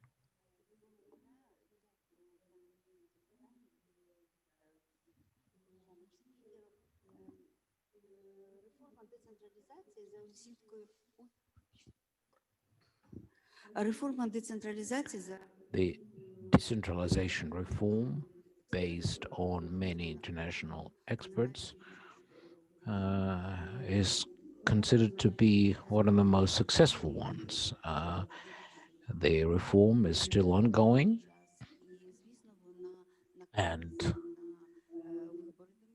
of course, it coincided with elections, local elections. So these processes are interlinked. Maryna talked quite a lot about how the gender map of the elected councillors has been elected, and now we have more women. But whether we will have more attention paid to gender-related issues is not obvious, and we cannot automatically expect that results of election campaign will automatically mean improvements in and successes in gender-related policies of this country. Although we do pin our hopes on the newly elected female councillors and hope that they will contribute greatly to improvements in the gender-related issues and provide some advances in this area. So we expect them to actively participate in improving situation in their communities, taking into account specific needs of various groups of population.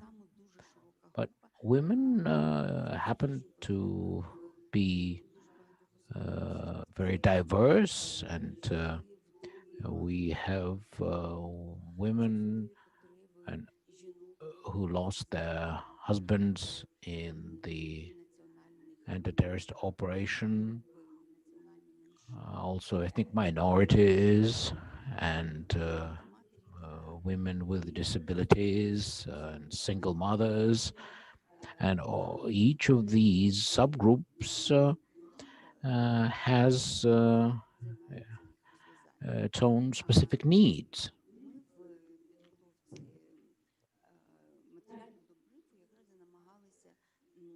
When we prepared materials for the brief, we tried to show how local programs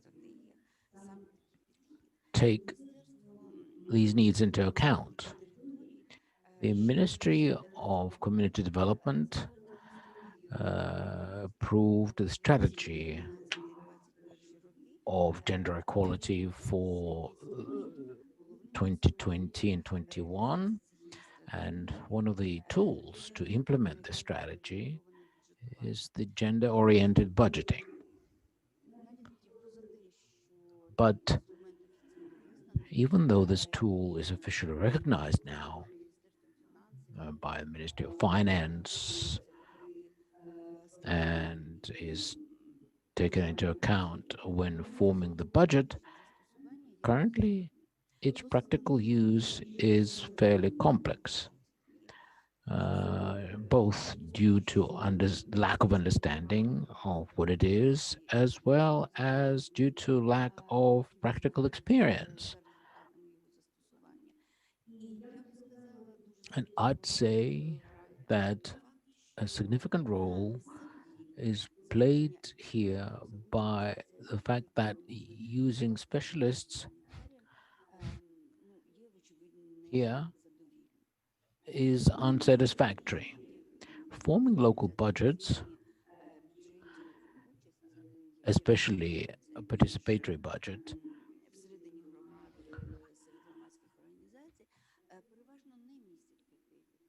mostly does not contain the equality criteria, gender equality criteria.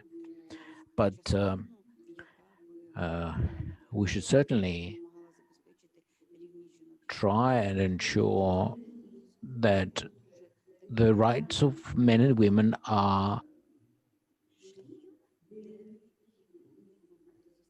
protected.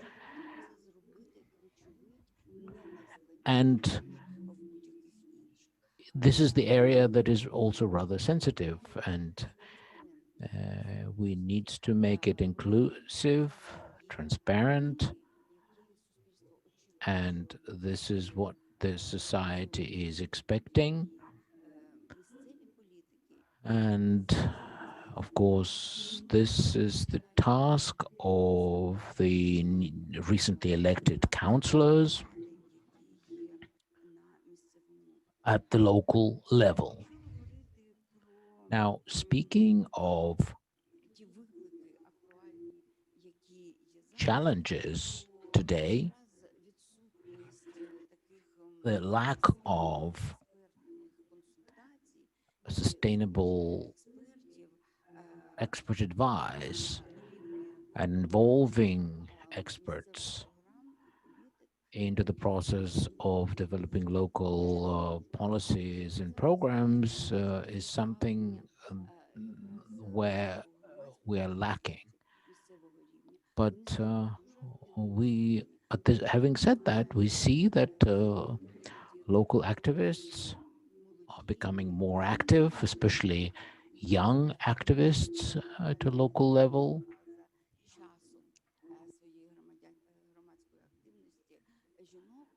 And more women, young women, become more visible and significant in their civil activities. One of the challenges we see is decrease in funding, because most funding now goes to combat COVID-19, and healthcare system now requires more, of course, but we mustn't neglect the gender component in any case. What's also important to talk about is lack of reliable statistical data that would take into account the vulnerable groups. Currently, gender statistics is underdeveloped and it's unreliable. We have data that is conflicting and hard to compare. And I know this because in the past, I actually spent quite a lot of effort and even simple things like analyzing rural population and city population. But if we compare the level of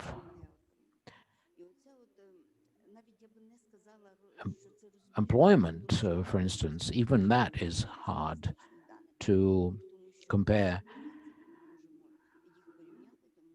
In principle, it's hard to compare different sources because they use different principles, and we need that because effective planning actually depends on how reliable the database is. And if we talk about planning at the local level, you might say, well, what could be easier? Now, of course, if oftentimes at the level of one village, getting information about ethnic composition, for instance,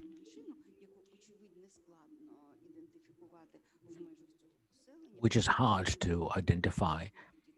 It's it's sometimes just impossible.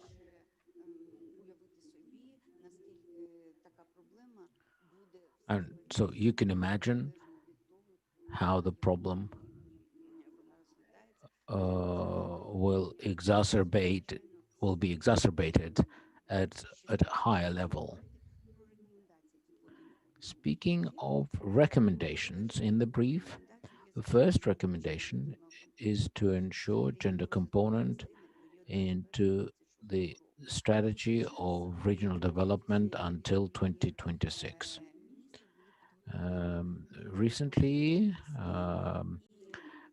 gender profiles of the regions were prepared, and it happens to be a basic analysis that makes it possible to do forecasts for regional development.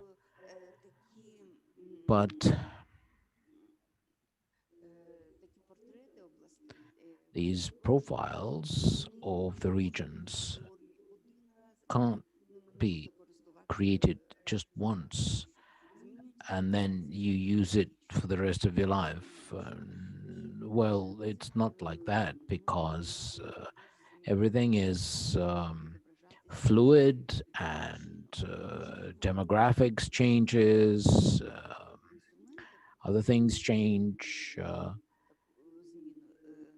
and we need to update this information, of course, to stay abreast of things.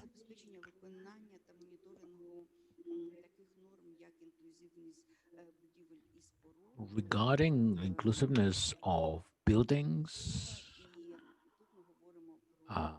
and access to buildings,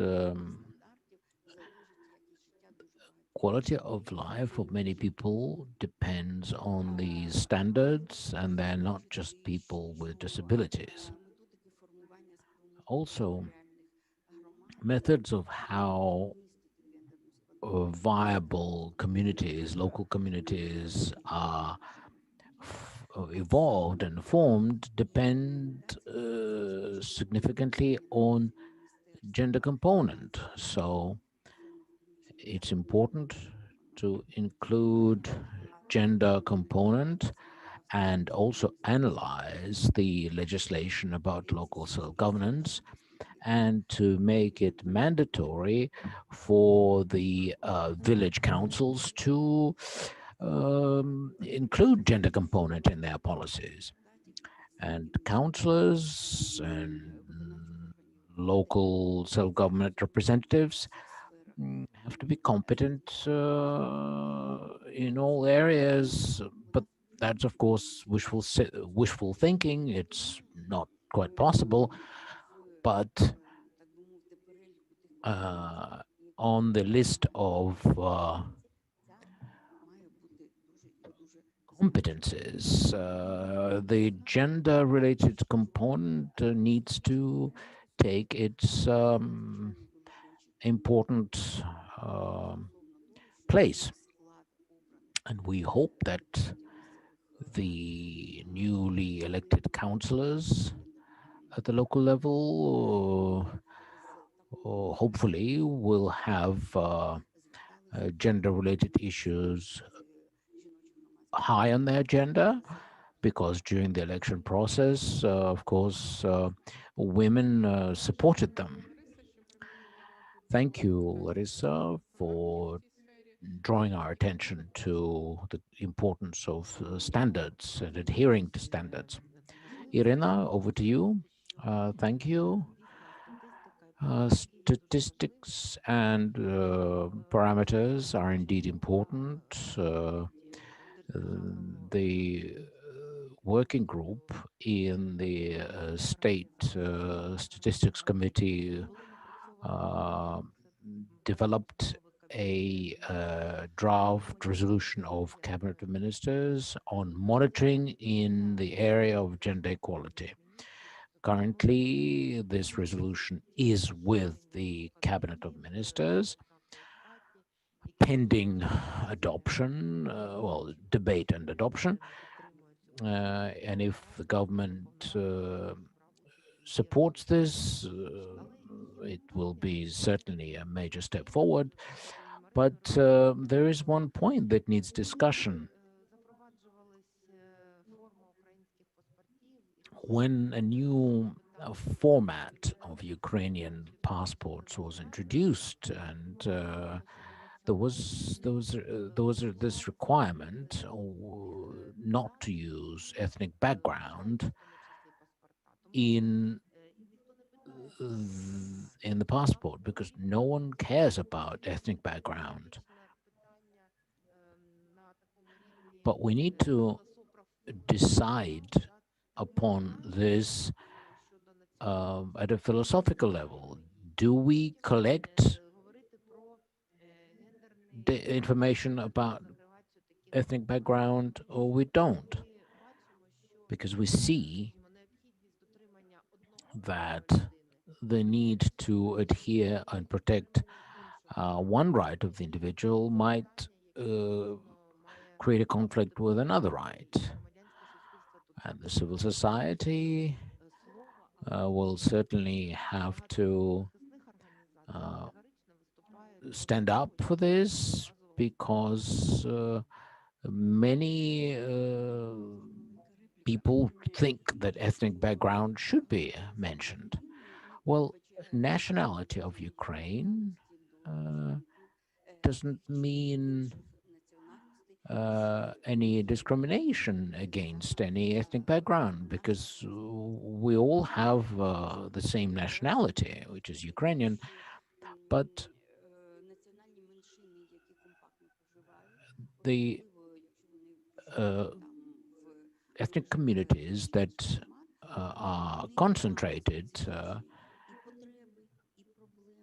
have certain specific needs and challenges. And when I talked about problems with national or collecting of statistical data, I had some specific examples.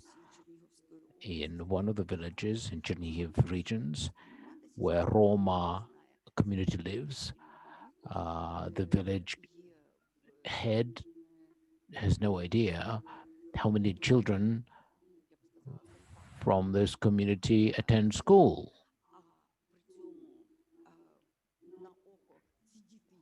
But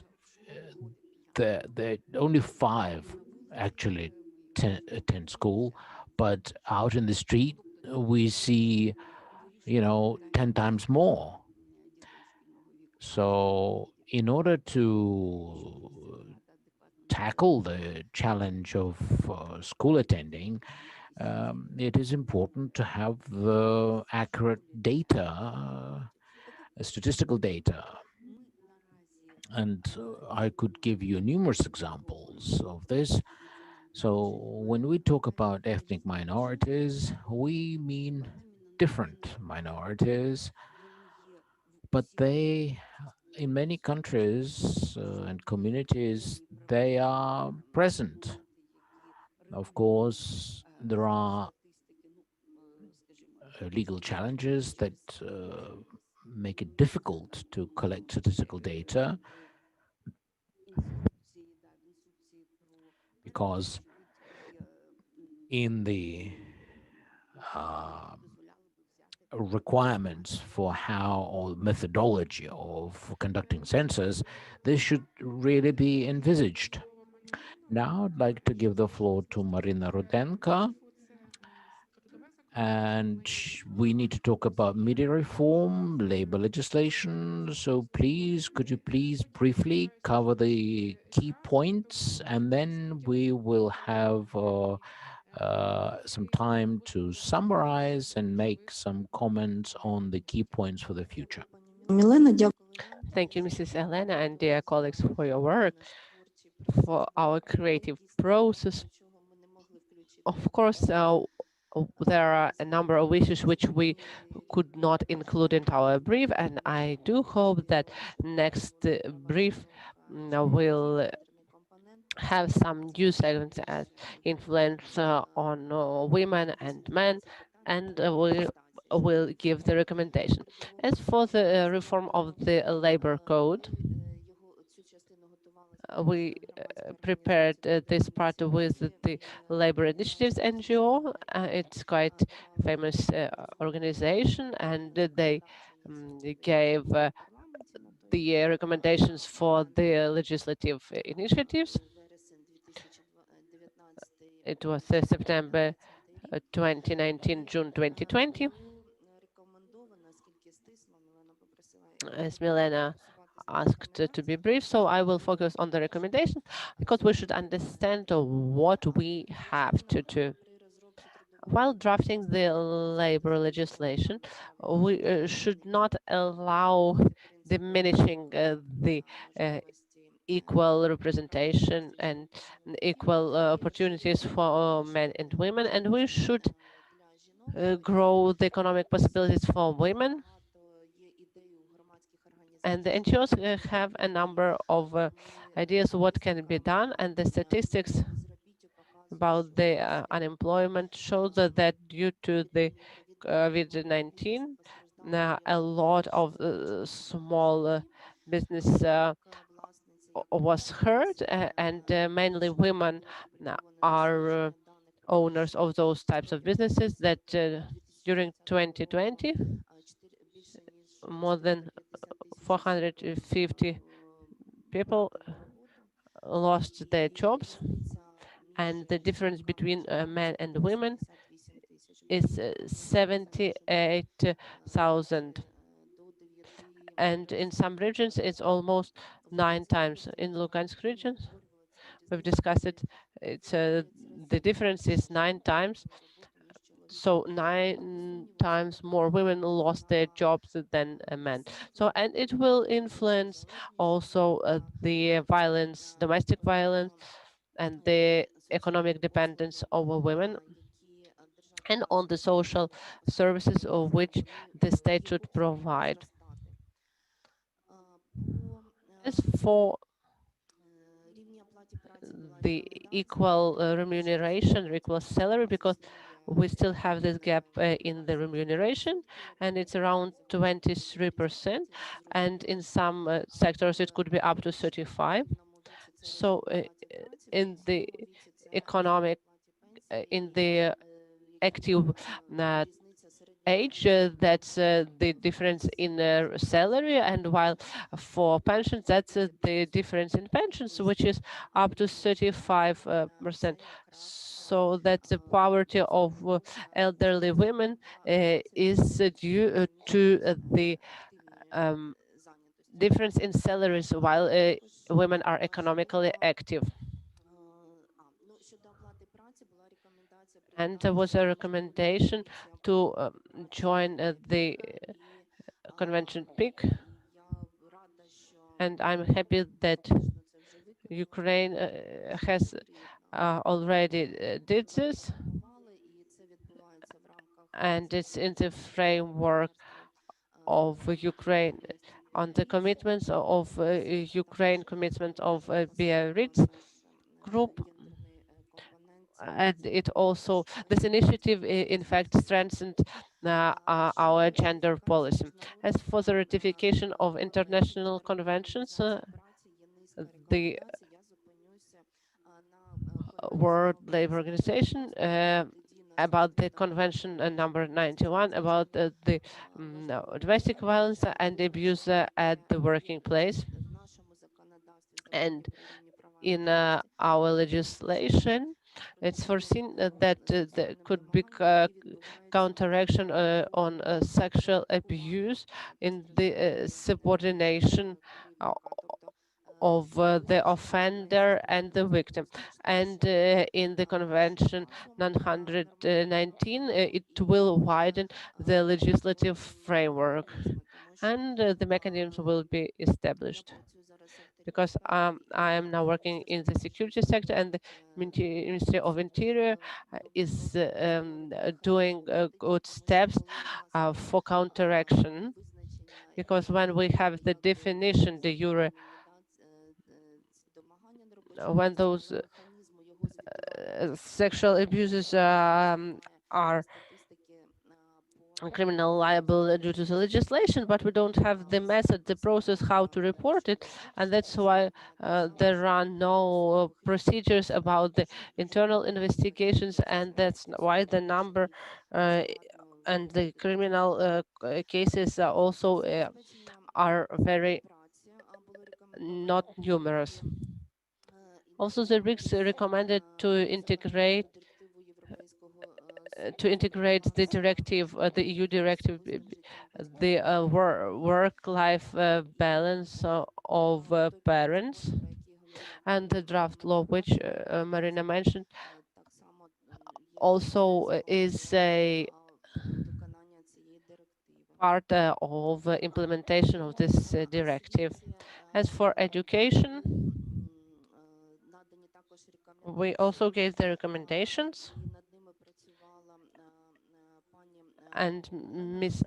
Olena Masalitina was also working on this, and so how the gender component can be included in the preschool, school for adults, the professional education, and we should strengthen the expert evaluation of school manuals, school books, which contain a number of gender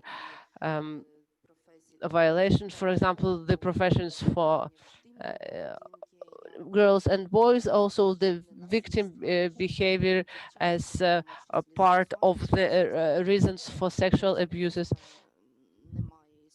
We should eliminate this because the sexual abuse is underreported. So very few victims report of this, because in the books about the health of the it's great. There is information about short skirts and bright makeup for the abuse, and we should eliminate this. The NGOs are advocating the adoption of the strategy of gender equality in education, and we cannot postpone this issue. We shouldn't breed our children on the stereotypes that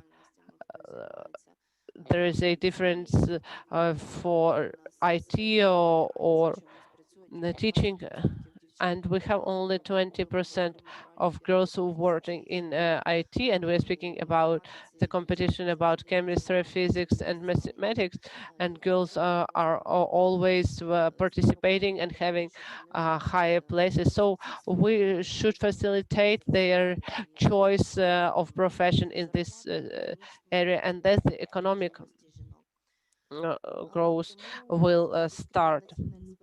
So that's why the anti-discriminative evaluation of all the education materials. So we hope that next year we will have the possibility to analyze some practical steps.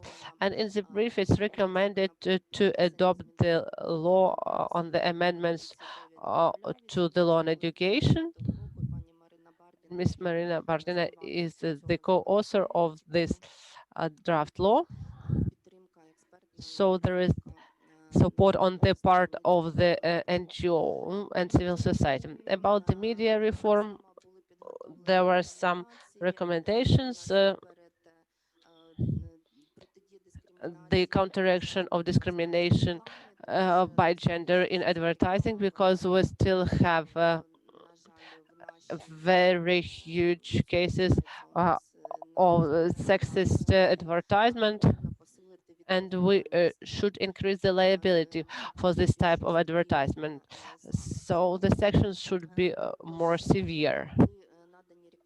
And also there are recommendations to the Parliament and to the Cabinet, and also to the National Council of Broadcasting, to have the balanced representation of both genders and between media experts, because Ukraine take huge steps to introduce the femininity words in our language, and it's important to indicate the gender, and that's why the representation of women should be indicated. That's why media should focus more on the representation of women. To develop the strategy of gender-sensitive broadcasting, and also the use of feminative words.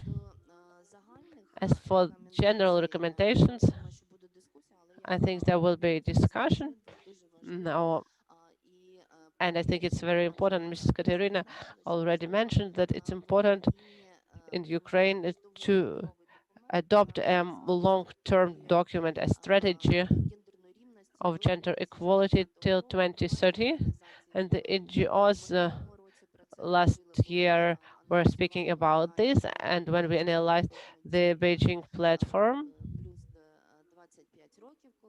25 plus, so we prepared the report last year. It will be a strategic document which will have the mechanism of coordination.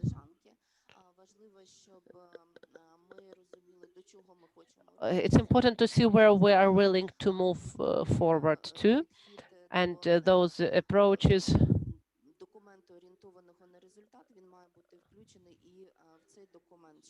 should represent our vision, and we should protect and facilitate the possibility to access to all services, to sectoral reforms in the agricultural development, education, and so on. So everyone should know what should be achieved, and they should use the international recommendations and practices how to achieve those outcomes. Thank you.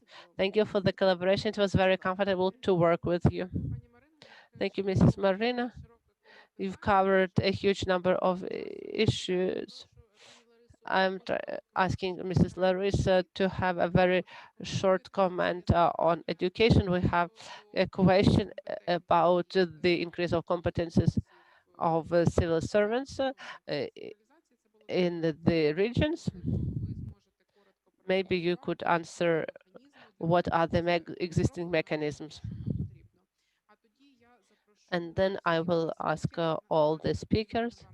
Just Ms. Maryna Bardina had to go to another meeting. So I will invite all the speakers to say a few words what is missing in this brief. The life is sometimes developing faster than the recommendations, because sometimes recommendations are becoming obsolete and old-fashioned. And it's, I believe, it's very important that the Ministry of Education and Science is suggesting a new strategy for higher education of Ukraine, and the experts on education had a gender expertise of this document. Shortly, this results of this expertise were very, very negative, and so we suggested to amend this document, and the ministry answered that they will take into account those recommendations. Though Mrs. Maryna is saying that it's possible to adopt a strategy of gender development in Ukraine, my experience proves different. How our state is adopting the strategic document, and I do not believe that it will happen very quickly. And this strategy of gender education, of gender strategy of education, it has been already been drafted for 5 years. That's why we decided to take the path of amending the strategy of higher education when if it is adopted. About the competences, the Ministry of Education adopts the competences for all the specialties. So this gender component should always be taken into account. Unfortunately, it's always almost not taken into account by the experts and those who are drafting the document. And though we are indicating this to the authors, they are not always willing to take into account the recommendation. And I believe that all the experts are sure that these recommendations are crucial. I believe that I used my time to wrap up, and the competent approach should also be included in the trainings of civil servants.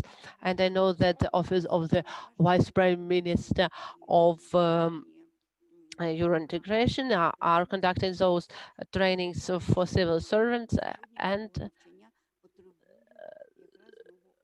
the newly elected deputies need this type of training, because if they understand the matter of this issue, will influence the quality of the strategies and documents which they will be drafting in the future. And Ukraine is waiting for those documents. Дякую, пані Ларисо. Тоді запрошую до такого завершального короткого слова спікера. Будь ласка, хто готові? So now I'm passing the floor to the other speakers who is willing to. So COVID-19 situation will influence the next year, and everyone should be ready and understand that the impact we will feel on different areas, and even the quality of life, and the regional local authorities should be aware of this. The NGOs are providing a lot of services and covering gaps that are not covered by the state, and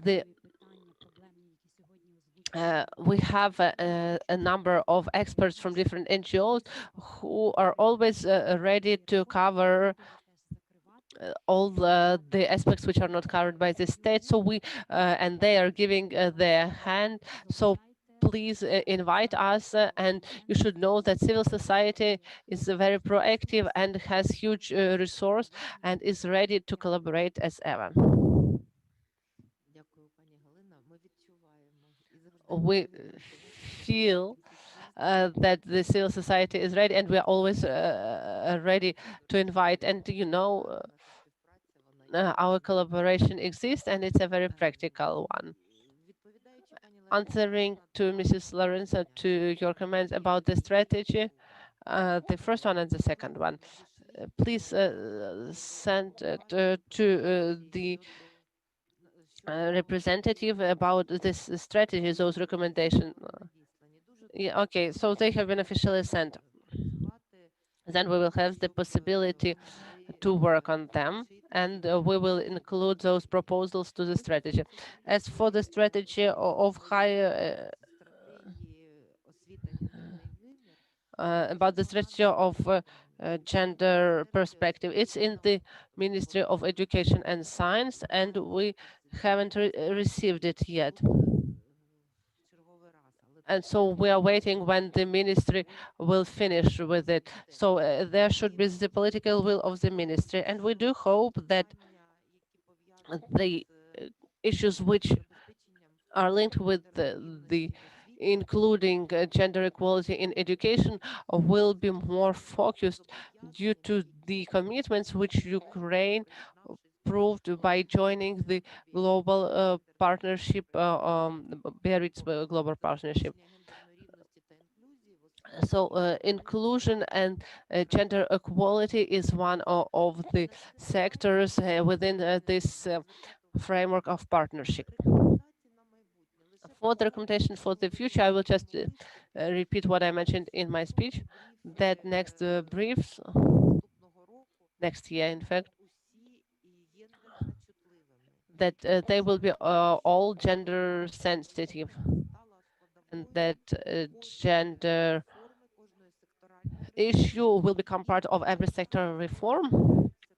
And now, when those strategies are being drafted for 7 years, it's important that the NGOs which are working with different sectors do not forget this work about the national strategy of gender equality, about this very strategic document. We have a very practical need to have this document, because this system of coordination is included in the technical assistance programs, and that's why all the sectoral approaches should include the gender equality. I think that I recollected what I missed to mention. One of the recommendations was to ratify this Istanbul Convention. And it's a very important and comprehensive document, and I do hope that this package of documents will be submitted to the parliament, because it is necessary, and it was recommended in the brief, and the civil society is requesting this for a long period of time. As for the future steps, this decree on gender statistics should be adopted as well, and it's a very important document to analyze those changes which are happening, and we should understand what is good and what is not, and what should be the next steps, because data, that's the source for analysis and for reflection, for weight policy, especially in times when there is no time to spend resources on some steps which are not functionable, or those which are planned without data analysis. So to wrap up, I will say that the statistics and Istanbul Convention should not be forgotten. I think that it's quite symbolic that we're finishing our discussion with the Istanbul Convention, so that the 16 days are on counteraction violence, and we always should remember that. Thanks a lot, dear speakers, and once again, I would like to thank you to the organization and to experts who joined us in designing this brief, the Institute of Gender Program, the AdCamp Ukraine, Gender Information Analytics Center, KRONA, Labor Initiatives, Ukrainian Foundation of Public Service, the Harmonia Rivnik, and to Mrs. Maryna Rudenko and Larisa Kobylanska, because this brief was not a unique vision of one expert, it was a collaborative work, and thanks to those who discussed it during our public discussion, and it allowed us to improve it. Repeating the words of Mrs. Kateryna Levchenko, we do hope that next briefs will include the issue of gender equality cross-cuttingly in all briefs about the reforms, because due to the gender lenses, we can see different needs and different challenges which both women and men, girls and boys are facing. And in this way, we can make our reforms more effective and more aimed at a better life for Ukrainians. Thanks a lot. We are over.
Отже, всім вітання. Вітаю наших гостей. Вітаю. Hello, everyone. I welcome our audience, our guests. We continue our work, and this panel is dedicated to reforms in the sphere of culture. And what we are going to do is we will analyze the trends this year, analyze the current situation, and perhaps come up with some recommendations for the future. I am Tatyana Oharkova, and it is my pleasure to present to you our speakers. First, Evgenia Kravchuk, Deputy Head of the Committee for Information Policy on Humanities and Culture. She represents the servant of the people. She represents the legislature. Also physically not present, but we have Svetlana Fomenko online, who is Deputy Minister for Culture and Information Policy. She was also acting minister. She will be representing the executive. Next, welcome Yulia Fedyev, Executive Director of Ukrainian Culture Fund, the institution that has been around for 3 years, and it's quite a prominent organization. We'll try to identify issues and search for solutions. Next, Natalia Krivda, Professor of Ukrainian Linguistics of Kiev Shevchenko of Shevchenko University. Natalia, you are a co-author of an analytical document that concerns culture, and we hope that you will make your contribution to our discussion today. Serhiy Gality, Head of the Commission of Legislative Initiatives of Ukrainian Union of Movie Makers. We are planning in the format which envisages first giving each speaker 5 to 7 minutes for the key points, and then we will have a discussion. You may have questions to each other, and please don't hesitate. Ask your questions in the chat. And of course, any question of yours, we will certainly try and respond to. We will start with the legislative branch. So we first give the floor to Evgenia Kravchuk. What are you discussing in the committee right now? Are there any legislative accomplishments in the area of culture and so on? Hello, thank you. On behalf of the Committee for Humanities, I welcome you all. The committee I represent is quite small, but we are quite vociferous committee. And we often, we are quite an outspoken committee, and we protect and defend the cultural sphere of this country. Regarding the plan of legislative work, we have some results to share with you. Last spring, we passed a law on support to creative industries to do with the first limitations. We also passed a number of legislative initiatives that concerns museums, changes to existing legislation, where we can protect our cultural heritage on the occupied territories. It's a very important bill, and we were a supporter of this reform. It's the bill that has been voted by the parliament, It's called cultural VAT, which is which essentially means tax breaks in the form of VAT, which includes tourism, tourist services. These laws are hard to pass because the moment they hear lower tax, the executive and financial ministries, they get nervous. But nevertheless, it was a presidential bill, and it became possible to pass it. Now, regarding, oh, and by the way, there's another one.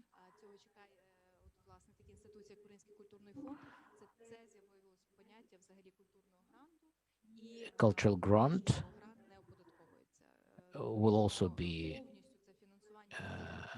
tax-free. So for the grants to be given next year will reach the NGOs and the end users instead of ending up in the government coffers. So this will actually increase the funding of this industry, the sphere of culture. What else we can expect? Well, we are now expecting a large new bill for the libraries. It is expected to come from the presidential office, and libraries are real and publishers are really expecting this.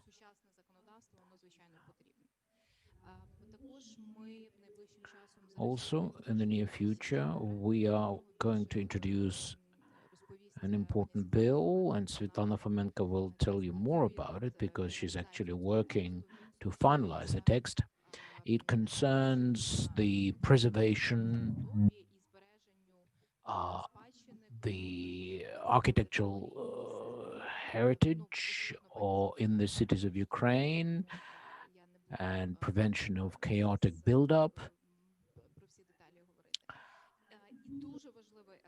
Another very important aspect that we need to be mindful of are cultural institutions under conditions of decentralization. On October 25th, we had crucial elections because now all citizens live in the amalgamated communities, and now they enjoy more authority, more funds, and cultural institutions are handing over to the local community level.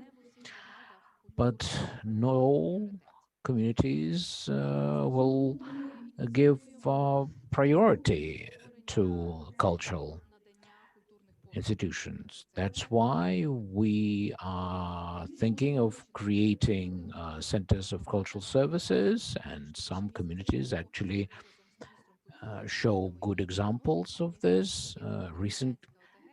There is a Terebivla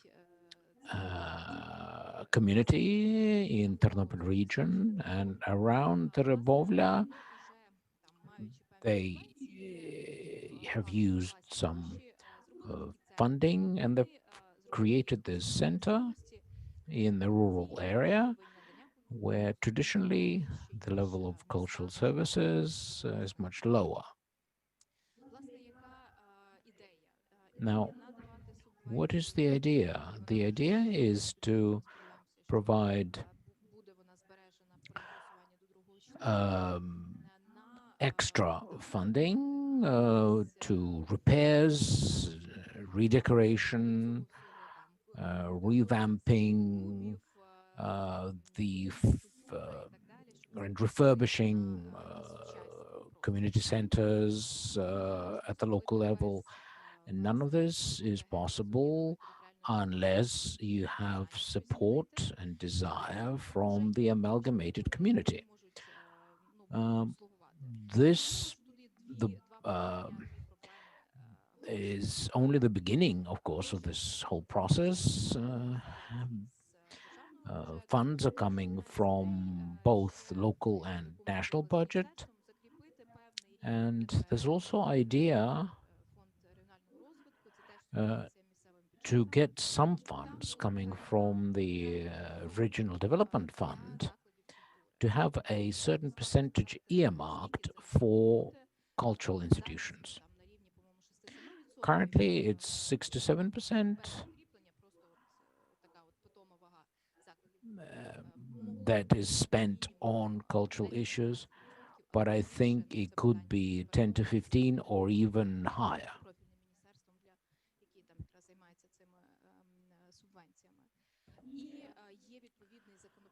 There's also a bill which is needed for this reform.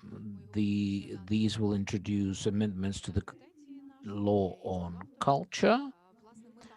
And in our committee, we will add the definition of what cultural service is, and a few other things that need to be updated because of the new situation with the amalgamated communities.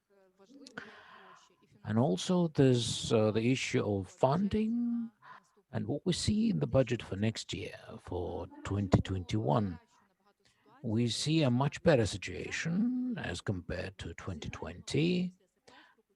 And of course, after sequestering, the culture has suffered tremendously.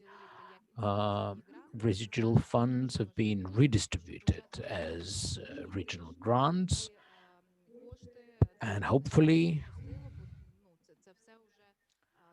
we will see improvements, and institutional grants will be renewed. This is vital because under the conditions of the lockdown,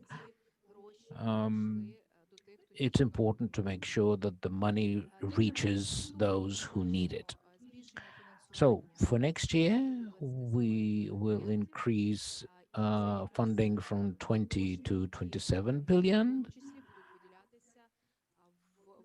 These are the funds that will be given out as grants through institutions like the Institute of Book and similar institutions.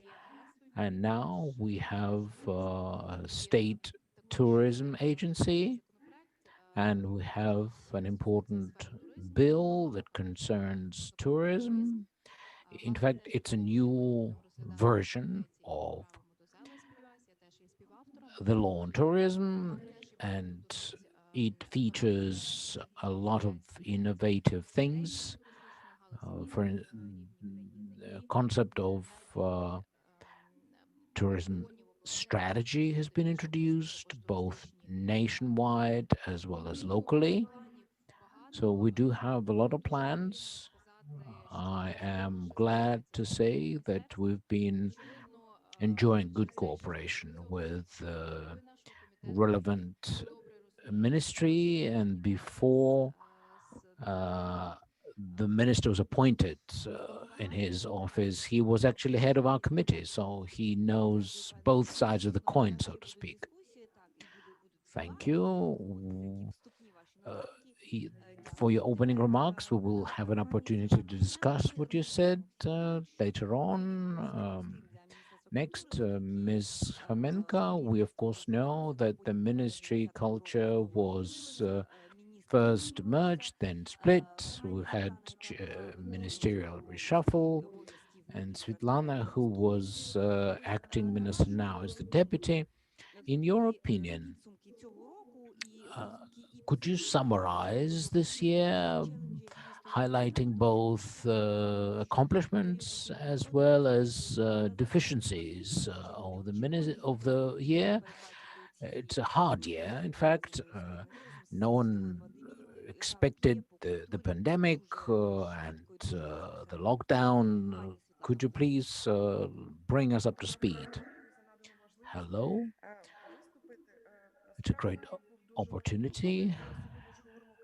Indeed, the year has been quite difficult, but we are talking about the reform of culture, and we can't say it starts on January 1st and finishes on the 31st of December. It's a multi-component process, and indeed, this reform begins with creation of Ukrainian Cultural Fund and expanding the institutional capacity. So we have reached roughly the medium point of the reform path. And speaking of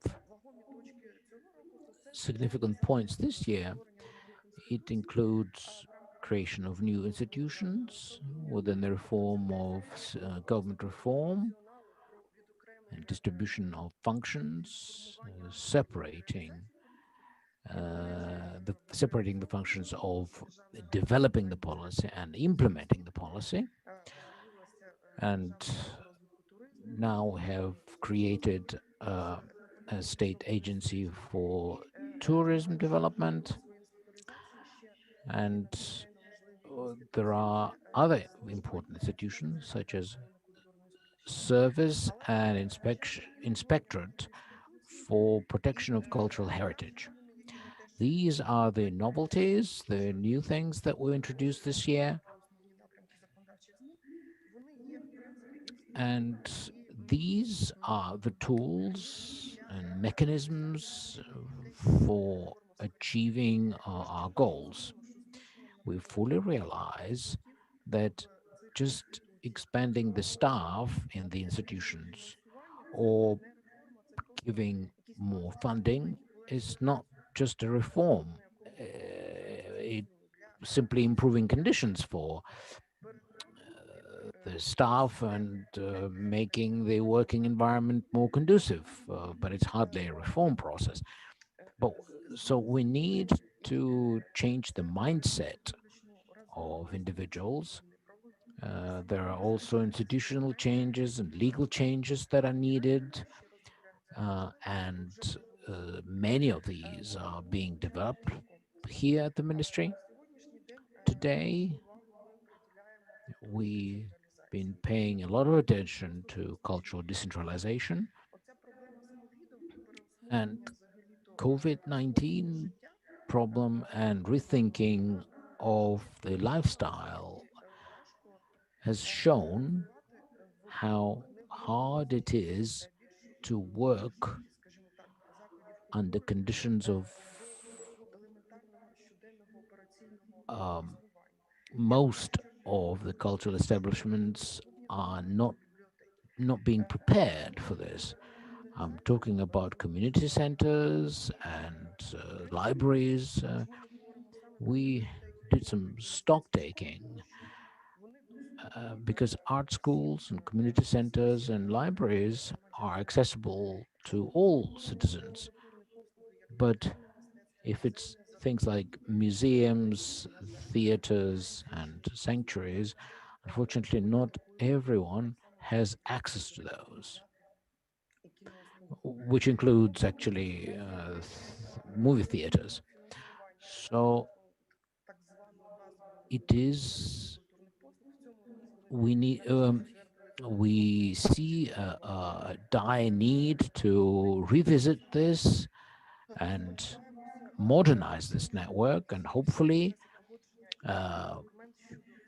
soon we will have a new document which will improve the situation, and we would like to start funding services rendered and while simultaneously improving the quality of the same.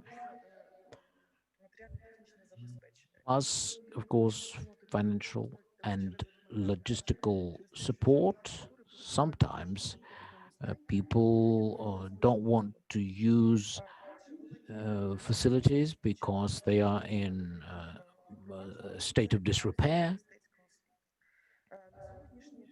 Today, we have around 150,000 people with children with disabilities, and only 1.5% of these have the opportunity to study at art schools. The methods of teaching are not adapted to their needs. We've launched a pilot project in the regions of Ukraine to change the situation.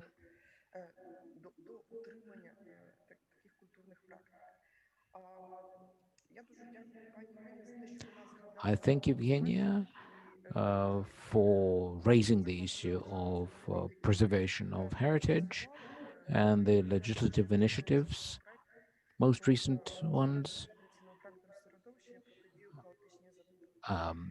particularly one of the most important ones is the one that prevents chaotic buildup. And this is important in the context of preserving the architectural heritage and making the procedures and services rendered in this sphere transparent and fair. So the new law will inevitably necessitate the changes to a whole number of other laws, such as the law on advertising, which means oftentimes they post ads on facades of buildings and squares. So we are going to review this, and the law will the new law will change this. It is also important to digitize the process of entering into the database architectural monuments, archaeological work, archaeological digs, and we are now revisiting the system of electronic studies. This may enable changes to criminal code and increasing the responsibility and punishment for ruining the cultural monuments in this country. The bill also correlates and integrates with the latest changes in the city planning legislation, because that ignores the sphere of protection of cultural heritage, and it excludes many of those from the protection. And speaking of the consequences of lockdown, of course, this has a major impact.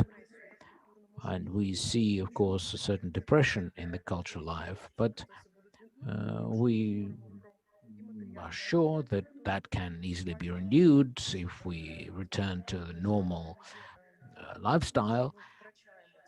But we must take care to maintain our monuments, because if we lose it, it's impossible to get back to it. Dana, could you please summarize? Because we also need time to leave for discussion.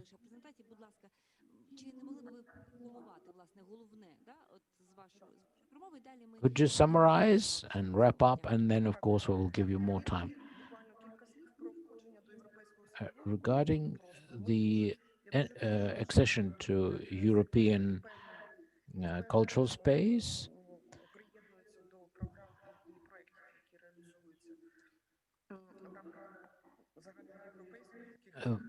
we have a number of international and European programs, but COVID showed this year how reactive international organizations are, especially when it comes to international obligations,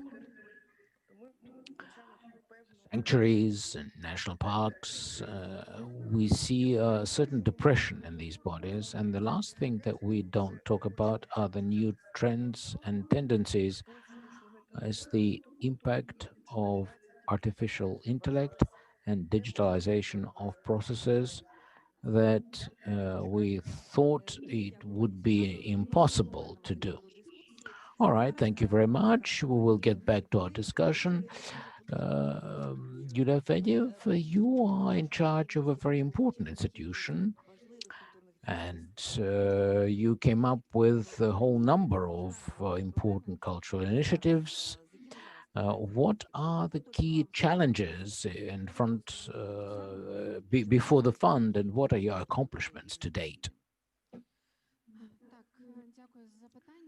Thank you for your question.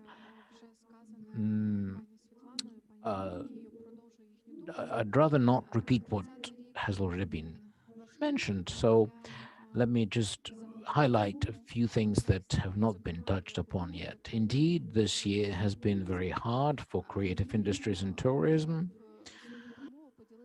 I'd like to touch upon several areas, highlighting both pros and cons and positive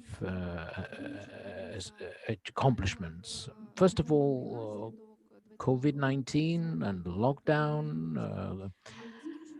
But on the other hand, we also have highlighted the importance of culture for social development.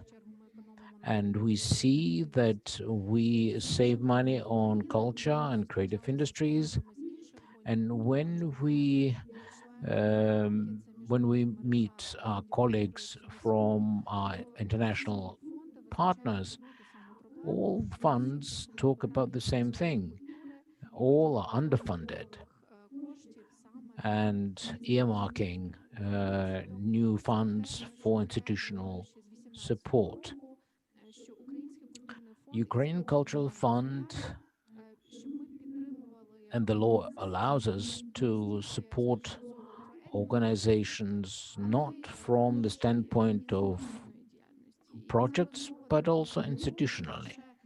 This discussion has been ongoing for 3 years, and now they've introduced a new idea on institutional support. But funding, as a result, was made available in the summer. So the idea itself is good, but we position ourselves as institutions that act on behalf of the state, and we need to give support to the industry.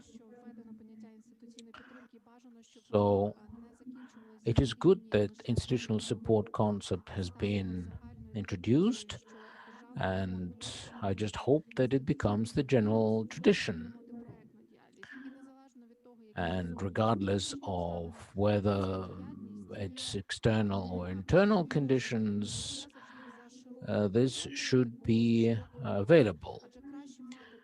It is best to have this opportunity at legislative level and at the executive level to define the time of rendering such support. It is good to be able to identify the types of support in advance, because we don't know what to expect in the future, what future holds for us. So the problem of systemic approach is present, and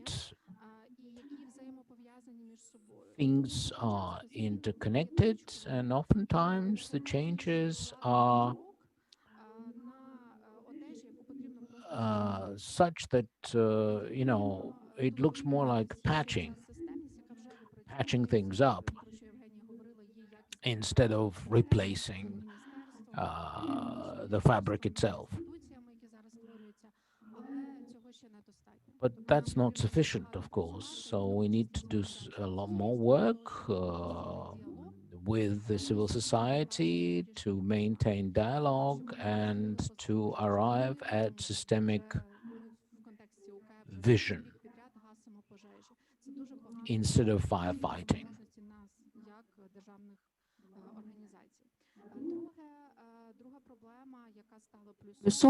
So the second positive aspect is the digitalization. We've moved to the new formats, which were not realistic for us, and the cultural activists were saying that it's not possible to move the cultural events to online. Now we see that they're relevant, and for the future, we should think for both mixed offline and online events. And in the Ukrainian Cultural Fund, we are now introducing the three types of projects: online, offline, and the mixed type. The third issue is the legal part of the institutions.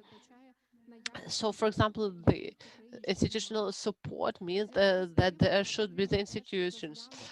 Here we should look as an example for legal institutions. Maybe we should also have this type of cultural institutions as in other European countries.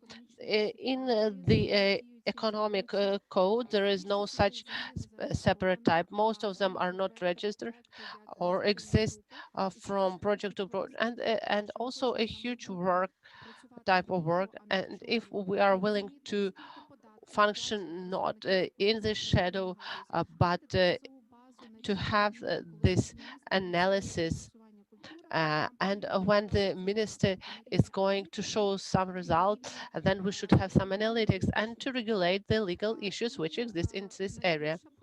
The biggest issue is the mindset and understanding what the culture is. The modern law on culture does not answer this.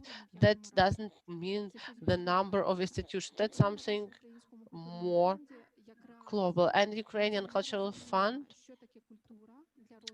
where no one is interested what is the culture, we have a separate program, Culture Plus, where we want to show how important the culture is, especially in the development of other areas of life. So Culture Plus is oriented on this. So culture plus education, culture plus something else.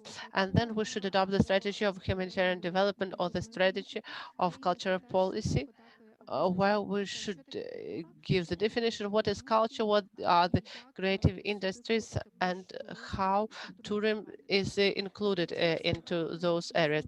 All those problems, the issues which existed before COVID, now they are even more active and they are bleeding. That's why the systemic approach and long-term approach, and to plan for 5 years, not just on paper. And without this, any of the reforms could be reversed. That's why let's not allow when the reforms which have happened in the last 5-6 years could be reversed back, because there is no systemic approach and there is no connection with the element, and the ecosystem cannot exist as such. And we should not only speak but also act. And I believe that a number of steps were already taken, and we should keep what have been achieved. Thanks, Miss Yulia, Miss Natalia. You are representing the civil society right now, and I feel that will be very pressing point, and I believe that they are needed because everything is that good. So your conclusions about this year, and you're a co-author of this document, and you have some suggestions and recommendations. So your main speaking points. I will feel myself a person who will criticize and provoke the discussion. So let's start with the beginning, with the logic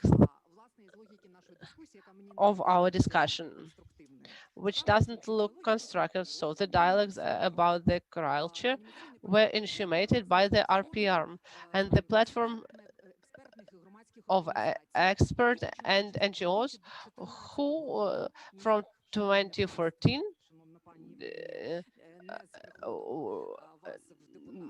no, haven't started the process of reform. So we, the civil society, those who are all present here in the hall, those who are online, we are those who should in fact initiate the dialogue what is happening in Ukraine. So the civil society invited, and I'm very thankful to the representatives of the legislative and executive power that they came to this talk, but we should turn the scenario, and the power should, it's nothing personal. So you should have started the discussion. I don't feel the minority complex that we are underbuilt. So the civil society of Ukraine, the community of Ukraine, has initiated this reform of the culture, of the cultural creative industries from 2014. And we are now discussing this document, which will be presented in Vilnius. I don't know whether it will be online or offline.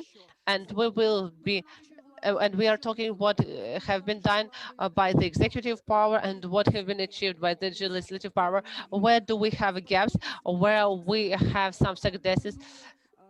And we cannot speak about the sustainability of the policy, and looks like when someone is coming to the power, they have the feeling that nothing have been done before. But in 2014, the heads of the NGOs, the cultural activists, and different professional activists are shouting that we need a strategic domain. That's why I would like to start with the idea which the PRP was saying that there should be a full circle of policy. So all the stakeholders and the communities of Ukraine should take part in the discussion of drafting of this document. We need the strategy. In every document of the RPR from 2014, we are writing and saying that we need strategies. There is a very nice strategy 2025, which was discussed in dozens of cultures, sectors were discussed, and creative industry participated in discussion. The strategy was not adopted, but we have been designing documents. We are talking about the values, and we are willing to have those values which were brought up by the Revolution of Dignity should be inside those documents. So it looks like the work which have been conducted by a huge number of experts is not considered by those who are drafting the current documents. The document which we are submitting, the document which we adopted by the experts of the PRP and which will participate in the Vilnius conference, and we do not evaluate the document which the power is now suggesting as a very good one. So we do have to talk about the ecosystem. Everyone is talking about this. For example, everyone knows everything about what is happening in this area. And we had a very nice creative forum, the Creative Ukraine. 2 weeks, 2 days passed, and very important senses were talked about around. And it's a common work, and the ministry proved to be a very active and very flexible and interested partner of the civil society. And the knowledge and participation in this, and also those authors of the draft laws, should be more visible. And we speak the legal framework does not provide the protection of intellectual property rights, and very good that Mrs. Svetlana was talking about that. And Svetlana is actively supporting the collaboration of civil society and state institutions. So you are speaking about the support of the creative industries during the COVID pandemic situation, but our key task is not serving the state for the state initiatives, but the development of human assets, human development is our main idea when we are coming to the dialogues about reforms in Vilnius.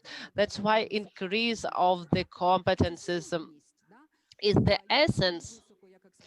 As an expert and a human being, I appreciate the work of Ukrainian Culture Fund.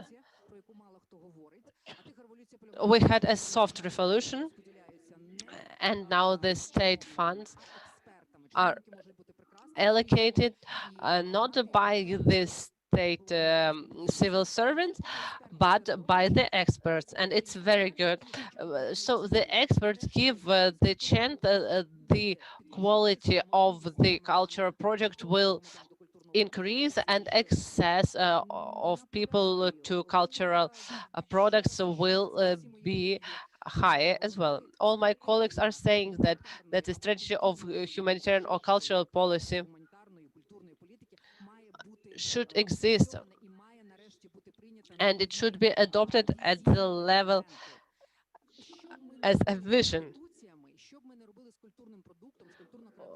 So we can not achieve anything with the cultural projects if we do not agree on the values.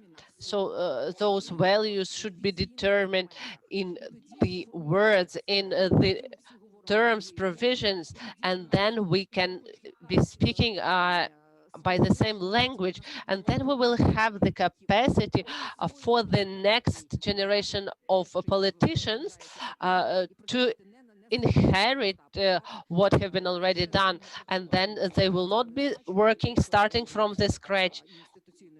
So this will sort of institutional memory, and would like to note that we recommend the principle of the cultural community, and we should speak about the standardization of cultural services which are guaranteed by the state, and what is the content of those services, and what services should be obligatory.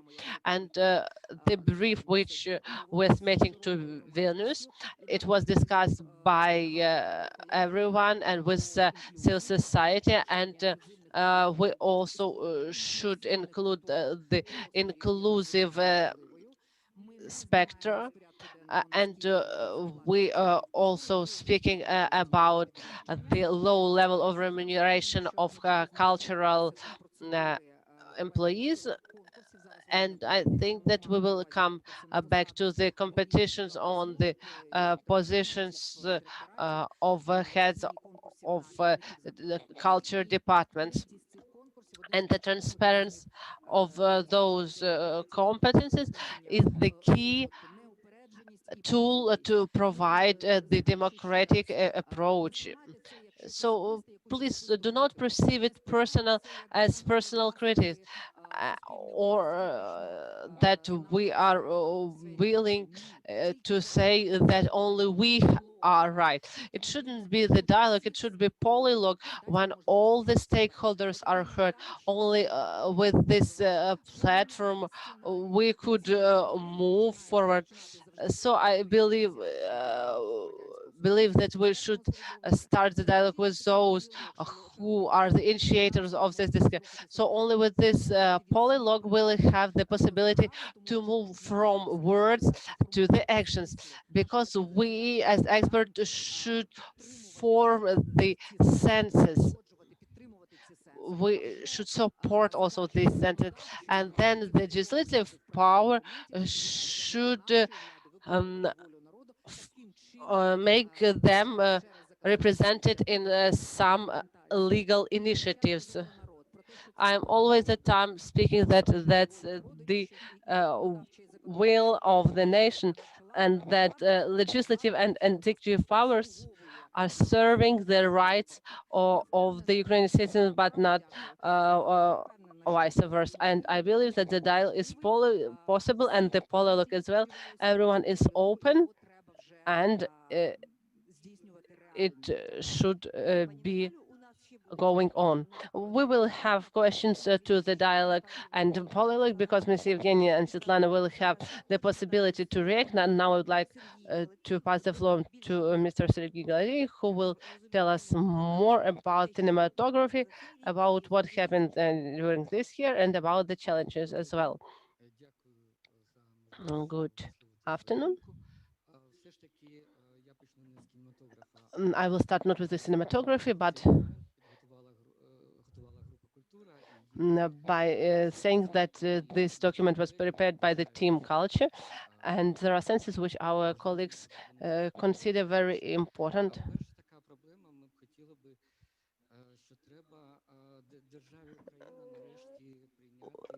We believe that the state Ukraine should ratify the Convention of the Council of Europe on the violation and offenses with cultural values. There was a vulnerable issue when the Kurgan, the tomb, was destroyed in Mykolaiv, and you know what is happening in the Crimea. It's very important that Ukraine should join this convention, and the ratification of the convention could not be postponed for so many years. It was signed in 2017, and I remember the convention on joint production. We waited for 5 years for it to be 5 years for it to be ratified, and then 10 years for it to start implementing.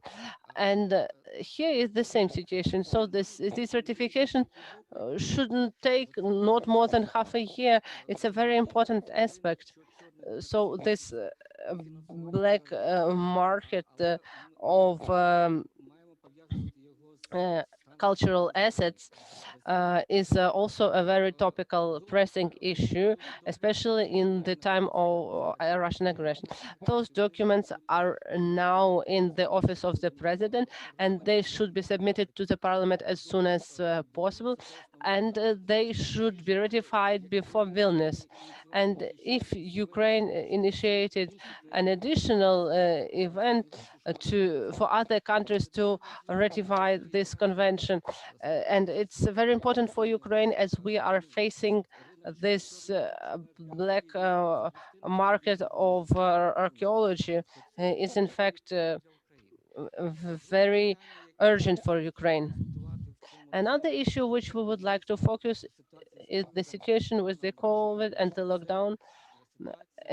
That's the creative industries, for example, the publishing, and the number of copies decreased, and number of books also decreased. And it's also linked with the hybrid war. And as the media sphere now mentioned that the Russian content is invading Ukraine, and for example, this publishing issues and writers are hurt. And so if we lose it during this crisis period, it will be very complicated to recover. The same with this cinematography. For example, if we stop showing the Ukrainian movies, it will be very complicated to restart this system. What we speak about digital area online, it's very much linked with intellectual property rights, and the legislation and the authors of the draft laws are afraid of this topic.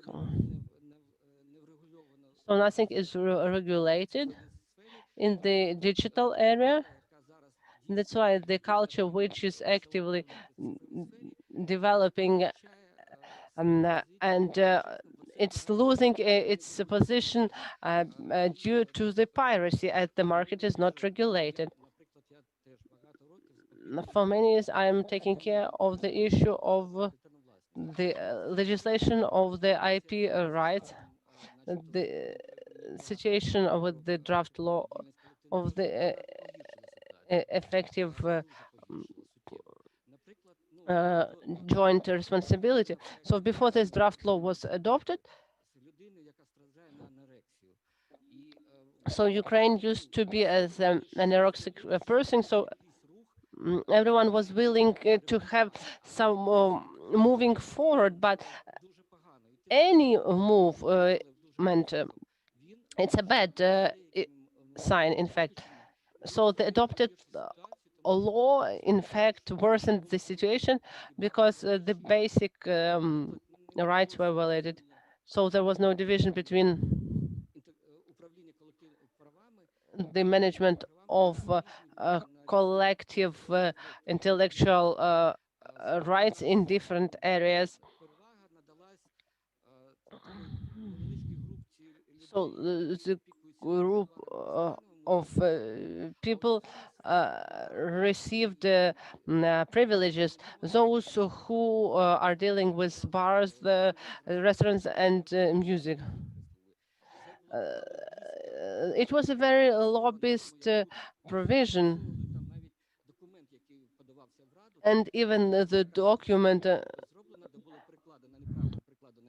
which was submitted had a wrong convention, and that's why local authors are taken away from the remuneration.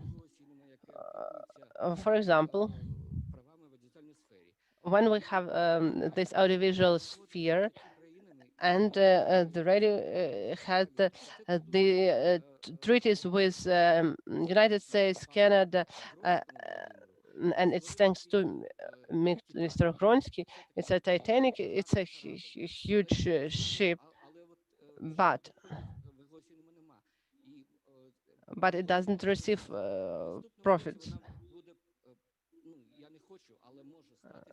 I don't want this to happen, but it may happen that it could stop functioning, because this it will be a big threat for Ukraine. We were in the list 301, and there was a report that Ukraine was in the list of priorities for anti-piracy. It will be a very bad black PR for Ukrainian fans. That's why I would like to say that there is now the draft of the new law on the IP rights, and we submitted the amendments, but not all the ministers, but the Minister of Economy, and we wrote a letter from the RPR and the Alliance of Cinematographers. Let's discuss them, and we should find the compromise in the dialogue. But none of the proposals were received. We just looked at your proposal, and there was no communication further. So there is no approach that there should be a dialogue with the experts from the sphere. That's why those four main areas. That's first, the drafting the legislation. We have been working in the committee for 9 months. The new draft law on the IP rights. It was submitted to the previous parliament, and as it was not supported in the first reading. So we already have the draft, which could be reanimated, renewed, and it will take 1 month time. Then this draft law could in a way treat these problematic issues. We see that the discussion is getting worse. Now we'll have the floor, or we'll give the floor to the representatives of the legislative and executive power. So what's your answer to those comments? I was taking notes, so I will answer as Mrs. Natalia mentioned. I have a specific proposal. Let's speak about the specific senses at the end of your emotional speech. I heard about the cultural communities. It was yeah, I was not interrupting you, so please allow me to say, as with the collaboration with the civil society and the experts, of course, it's very important. And the public council with the committee, we have more than 100 people. We are inviting you to participate.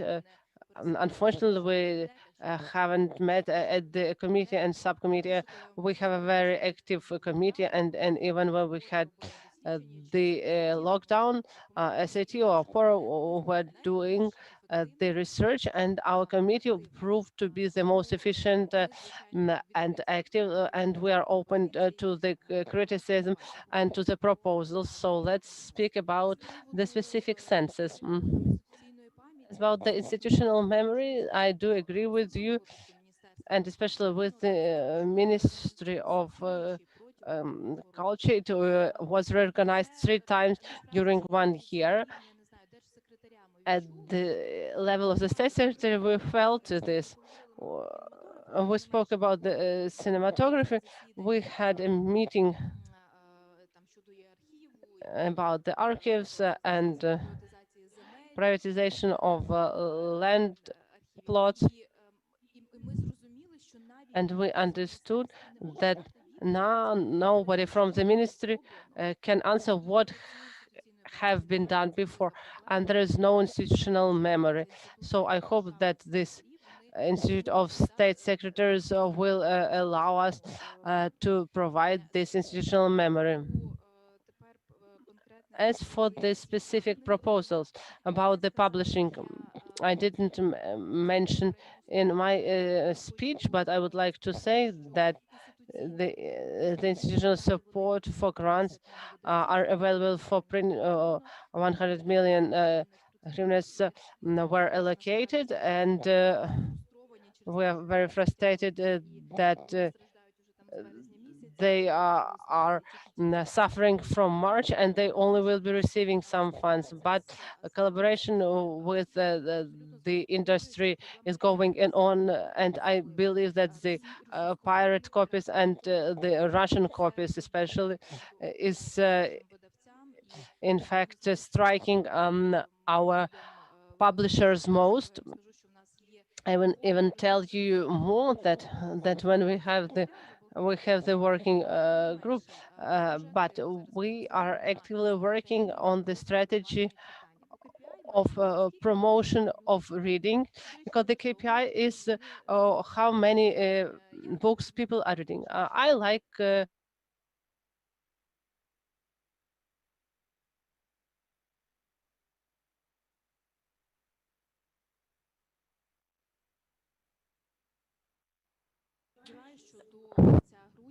And I believe that at the end of December, we will have the strategy and also the reform of the reading and also the distribution method. We cannot speak that Ukrainians are reading very few books. It should be the atmosphere that you can come and buy, or you can come to the library and they have internet access and so on. And there are some other cultural environment to read it. So this should be different surfaces to different age groups. That's why we will be doing this about the intellectual property rights. The economic committee is dealing with this, and they're dealing with the creative industries. And Mikita Poturaev is participating in the working group. And if they have already some documents prepared, and with the Committee of the Economic Development, they have this working group functioning together with the Ministry of Economy. There are very few experts there. I understand.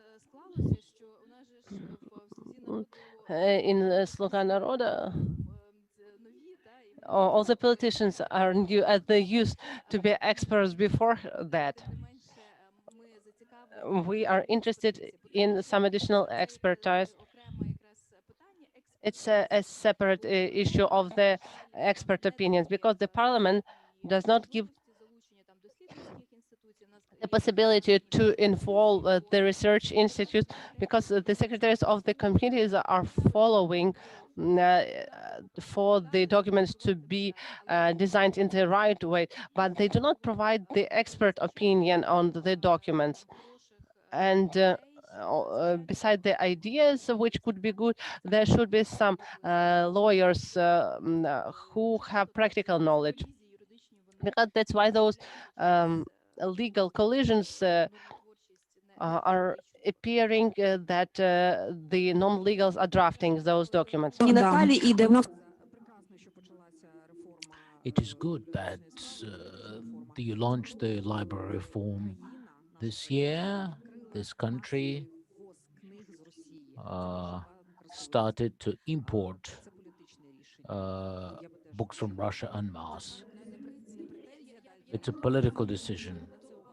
Just pay attention to this.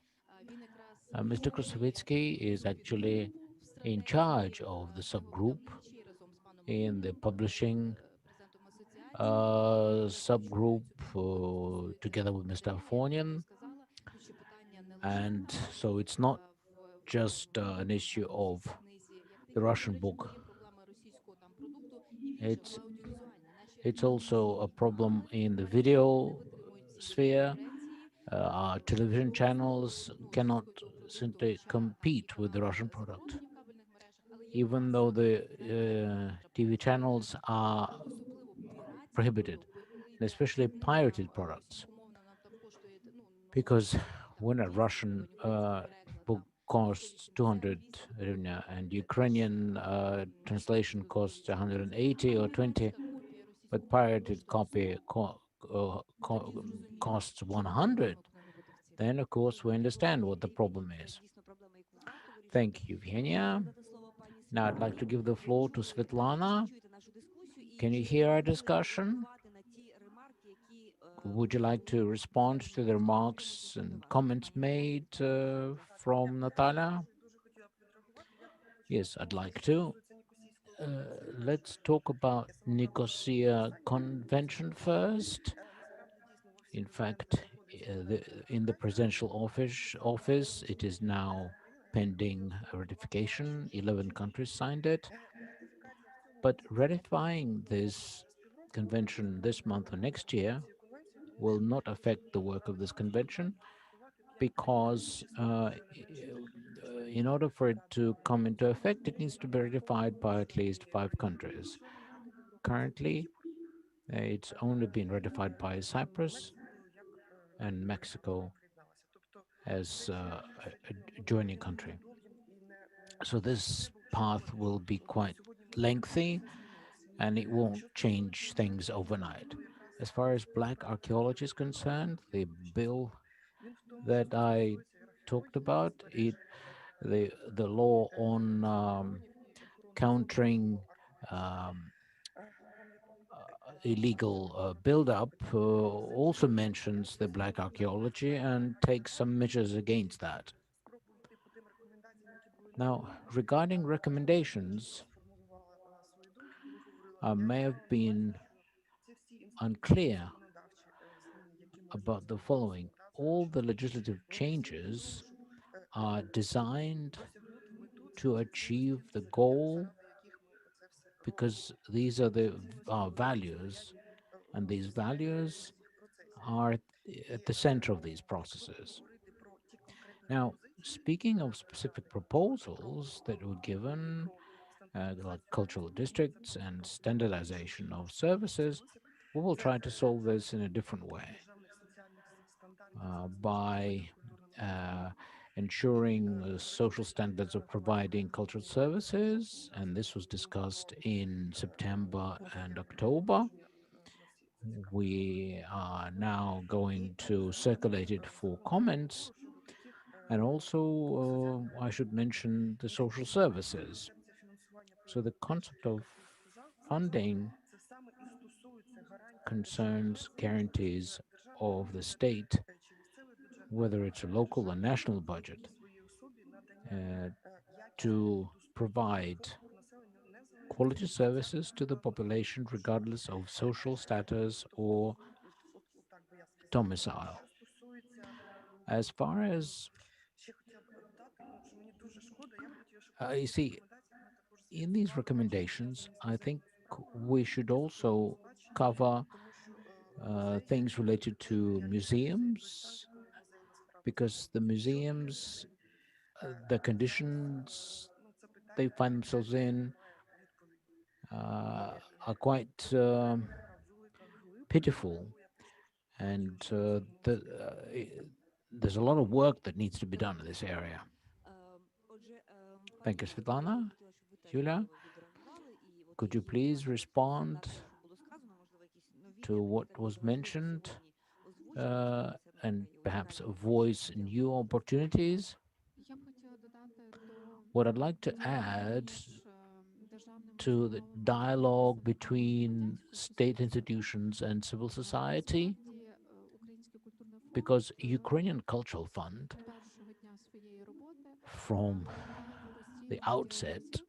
has Це been in передбачено, contact зокрема, and і dialogue дзвінками, скаргами, through пропозиціями, complaints, якими recommendations that we receive regarding щодо our критеріїв відбору work and the selection criteria for the projects. Але теж хочу наголосити But на I'd like to emphasize якості цього діалогу і не тільки зі сторони the органів importance of державної this влади, але й dialogue зі сторони організованості, and also публічності і коректності цього from діалогу the саме від представників proper громадськості.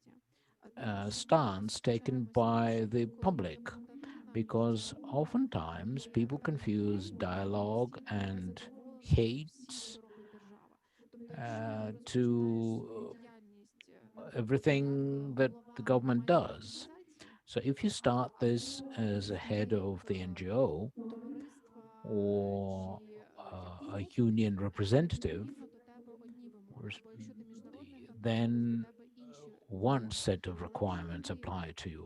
If you're державний an гранторист employer, it's a або different set of державна requirements. But if інституція, you're a government твої вимоги institution, стають в 10 разів then вищі, your ніж до the requirements аналогічної to інституції, you яка існує are в сфері міжнародного go права, up так би мовити, яка теж підтримує tenfold. українське громадянське суспільство.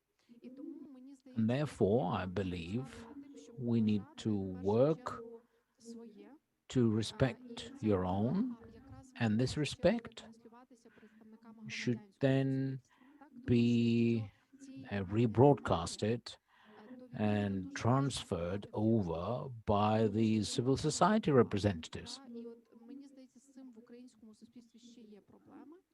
З тим, що Dialogue професійна критика всього, usually що means робить держава, respect, інколи and this is перебуває на something тому where we рівні, still have some issues. з іншої On the other hand, we have precedents,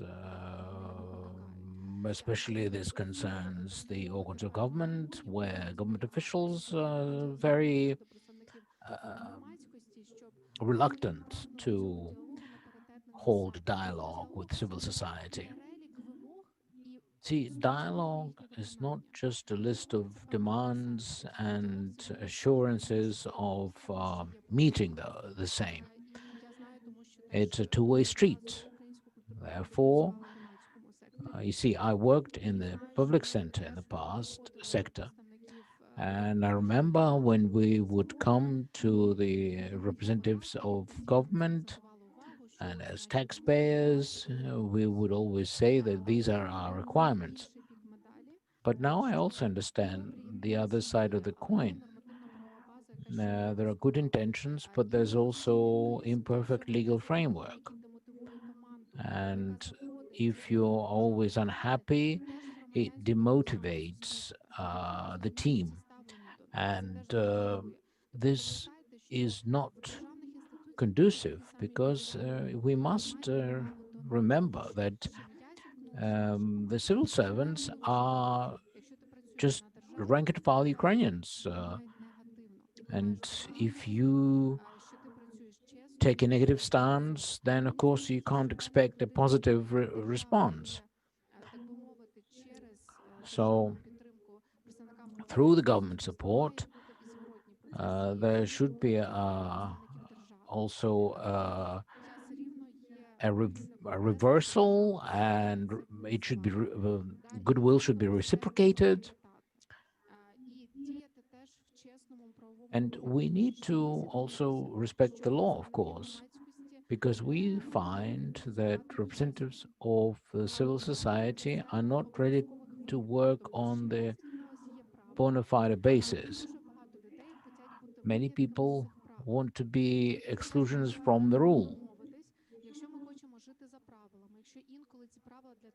Because if we want to respect the rules, and even if those rules are sometimes uncomfortable for you, you need to learn and live by these rules. But if we sign the public contract, so to speak, and we agree on the rules of the game, we should make sure that those rules are respected on both sides. I believe this dialogue is needed, and we saw the creation of Ukrainian Institute, Ukrainian Cultural Fund, and other initiatives that are now implemented by the Select Committee. But let's be mindful of the fact that we are transmitters of Ukrainian culture. And in every step, or every step of the way, in every action, we need to be mindful of this and radiate these principles and respect the rules. So we need some interaction on both sides. Thank you, Yulia. I probably shouldn't take this personally, because I worked with Ukrainian fund based on reciprocal basis. I should probably take this as a civil society representative. Thank you for mentioning this.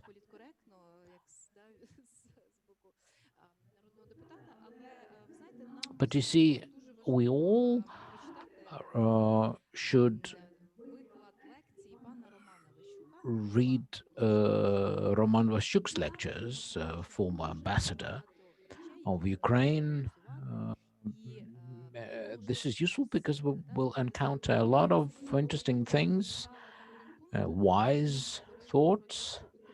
At some point, he talks about Ukrainians not being able to value success if it's only 80%. We only appreciate 100% success.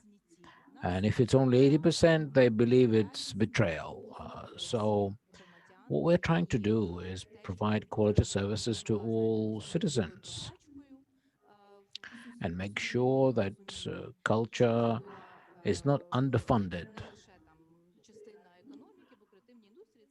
because creative industries are part of the economy, of course. Because if you put all the staff and people work in the industry together, we're talking 1 million people. That's a lot of people. So I'd like to finish at this positive note. We're running out of time. Let's work together. Let's maintain dialogue.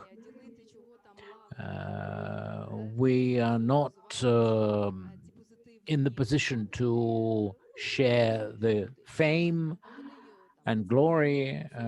We just seem to be, we should be humble servants of the society. Serhiy, your last remark, and we will wrap up. Well, I'd like to give a good example of activities of the Ukrainian Fund that has been working quite closely with various experts. We got invitation to develop the strategy and do other things. So if Yulia could give this masterclass to other ministries to cooperate with expert community more actively and not to shy away from them, this would certainly make an important contribution to a general level of education and awareness. Because the person, not the body, consists or rather depends on by about 60% on its cultural level, its awareness and education. Okay, so we can certainly draw the conclusion at this point. The dialogue is needed, and I really hope that next year we will have some more positive accomplishments to show, and let's wish each other good health and ability to maintain this dialogue. I thank you all. Thank you.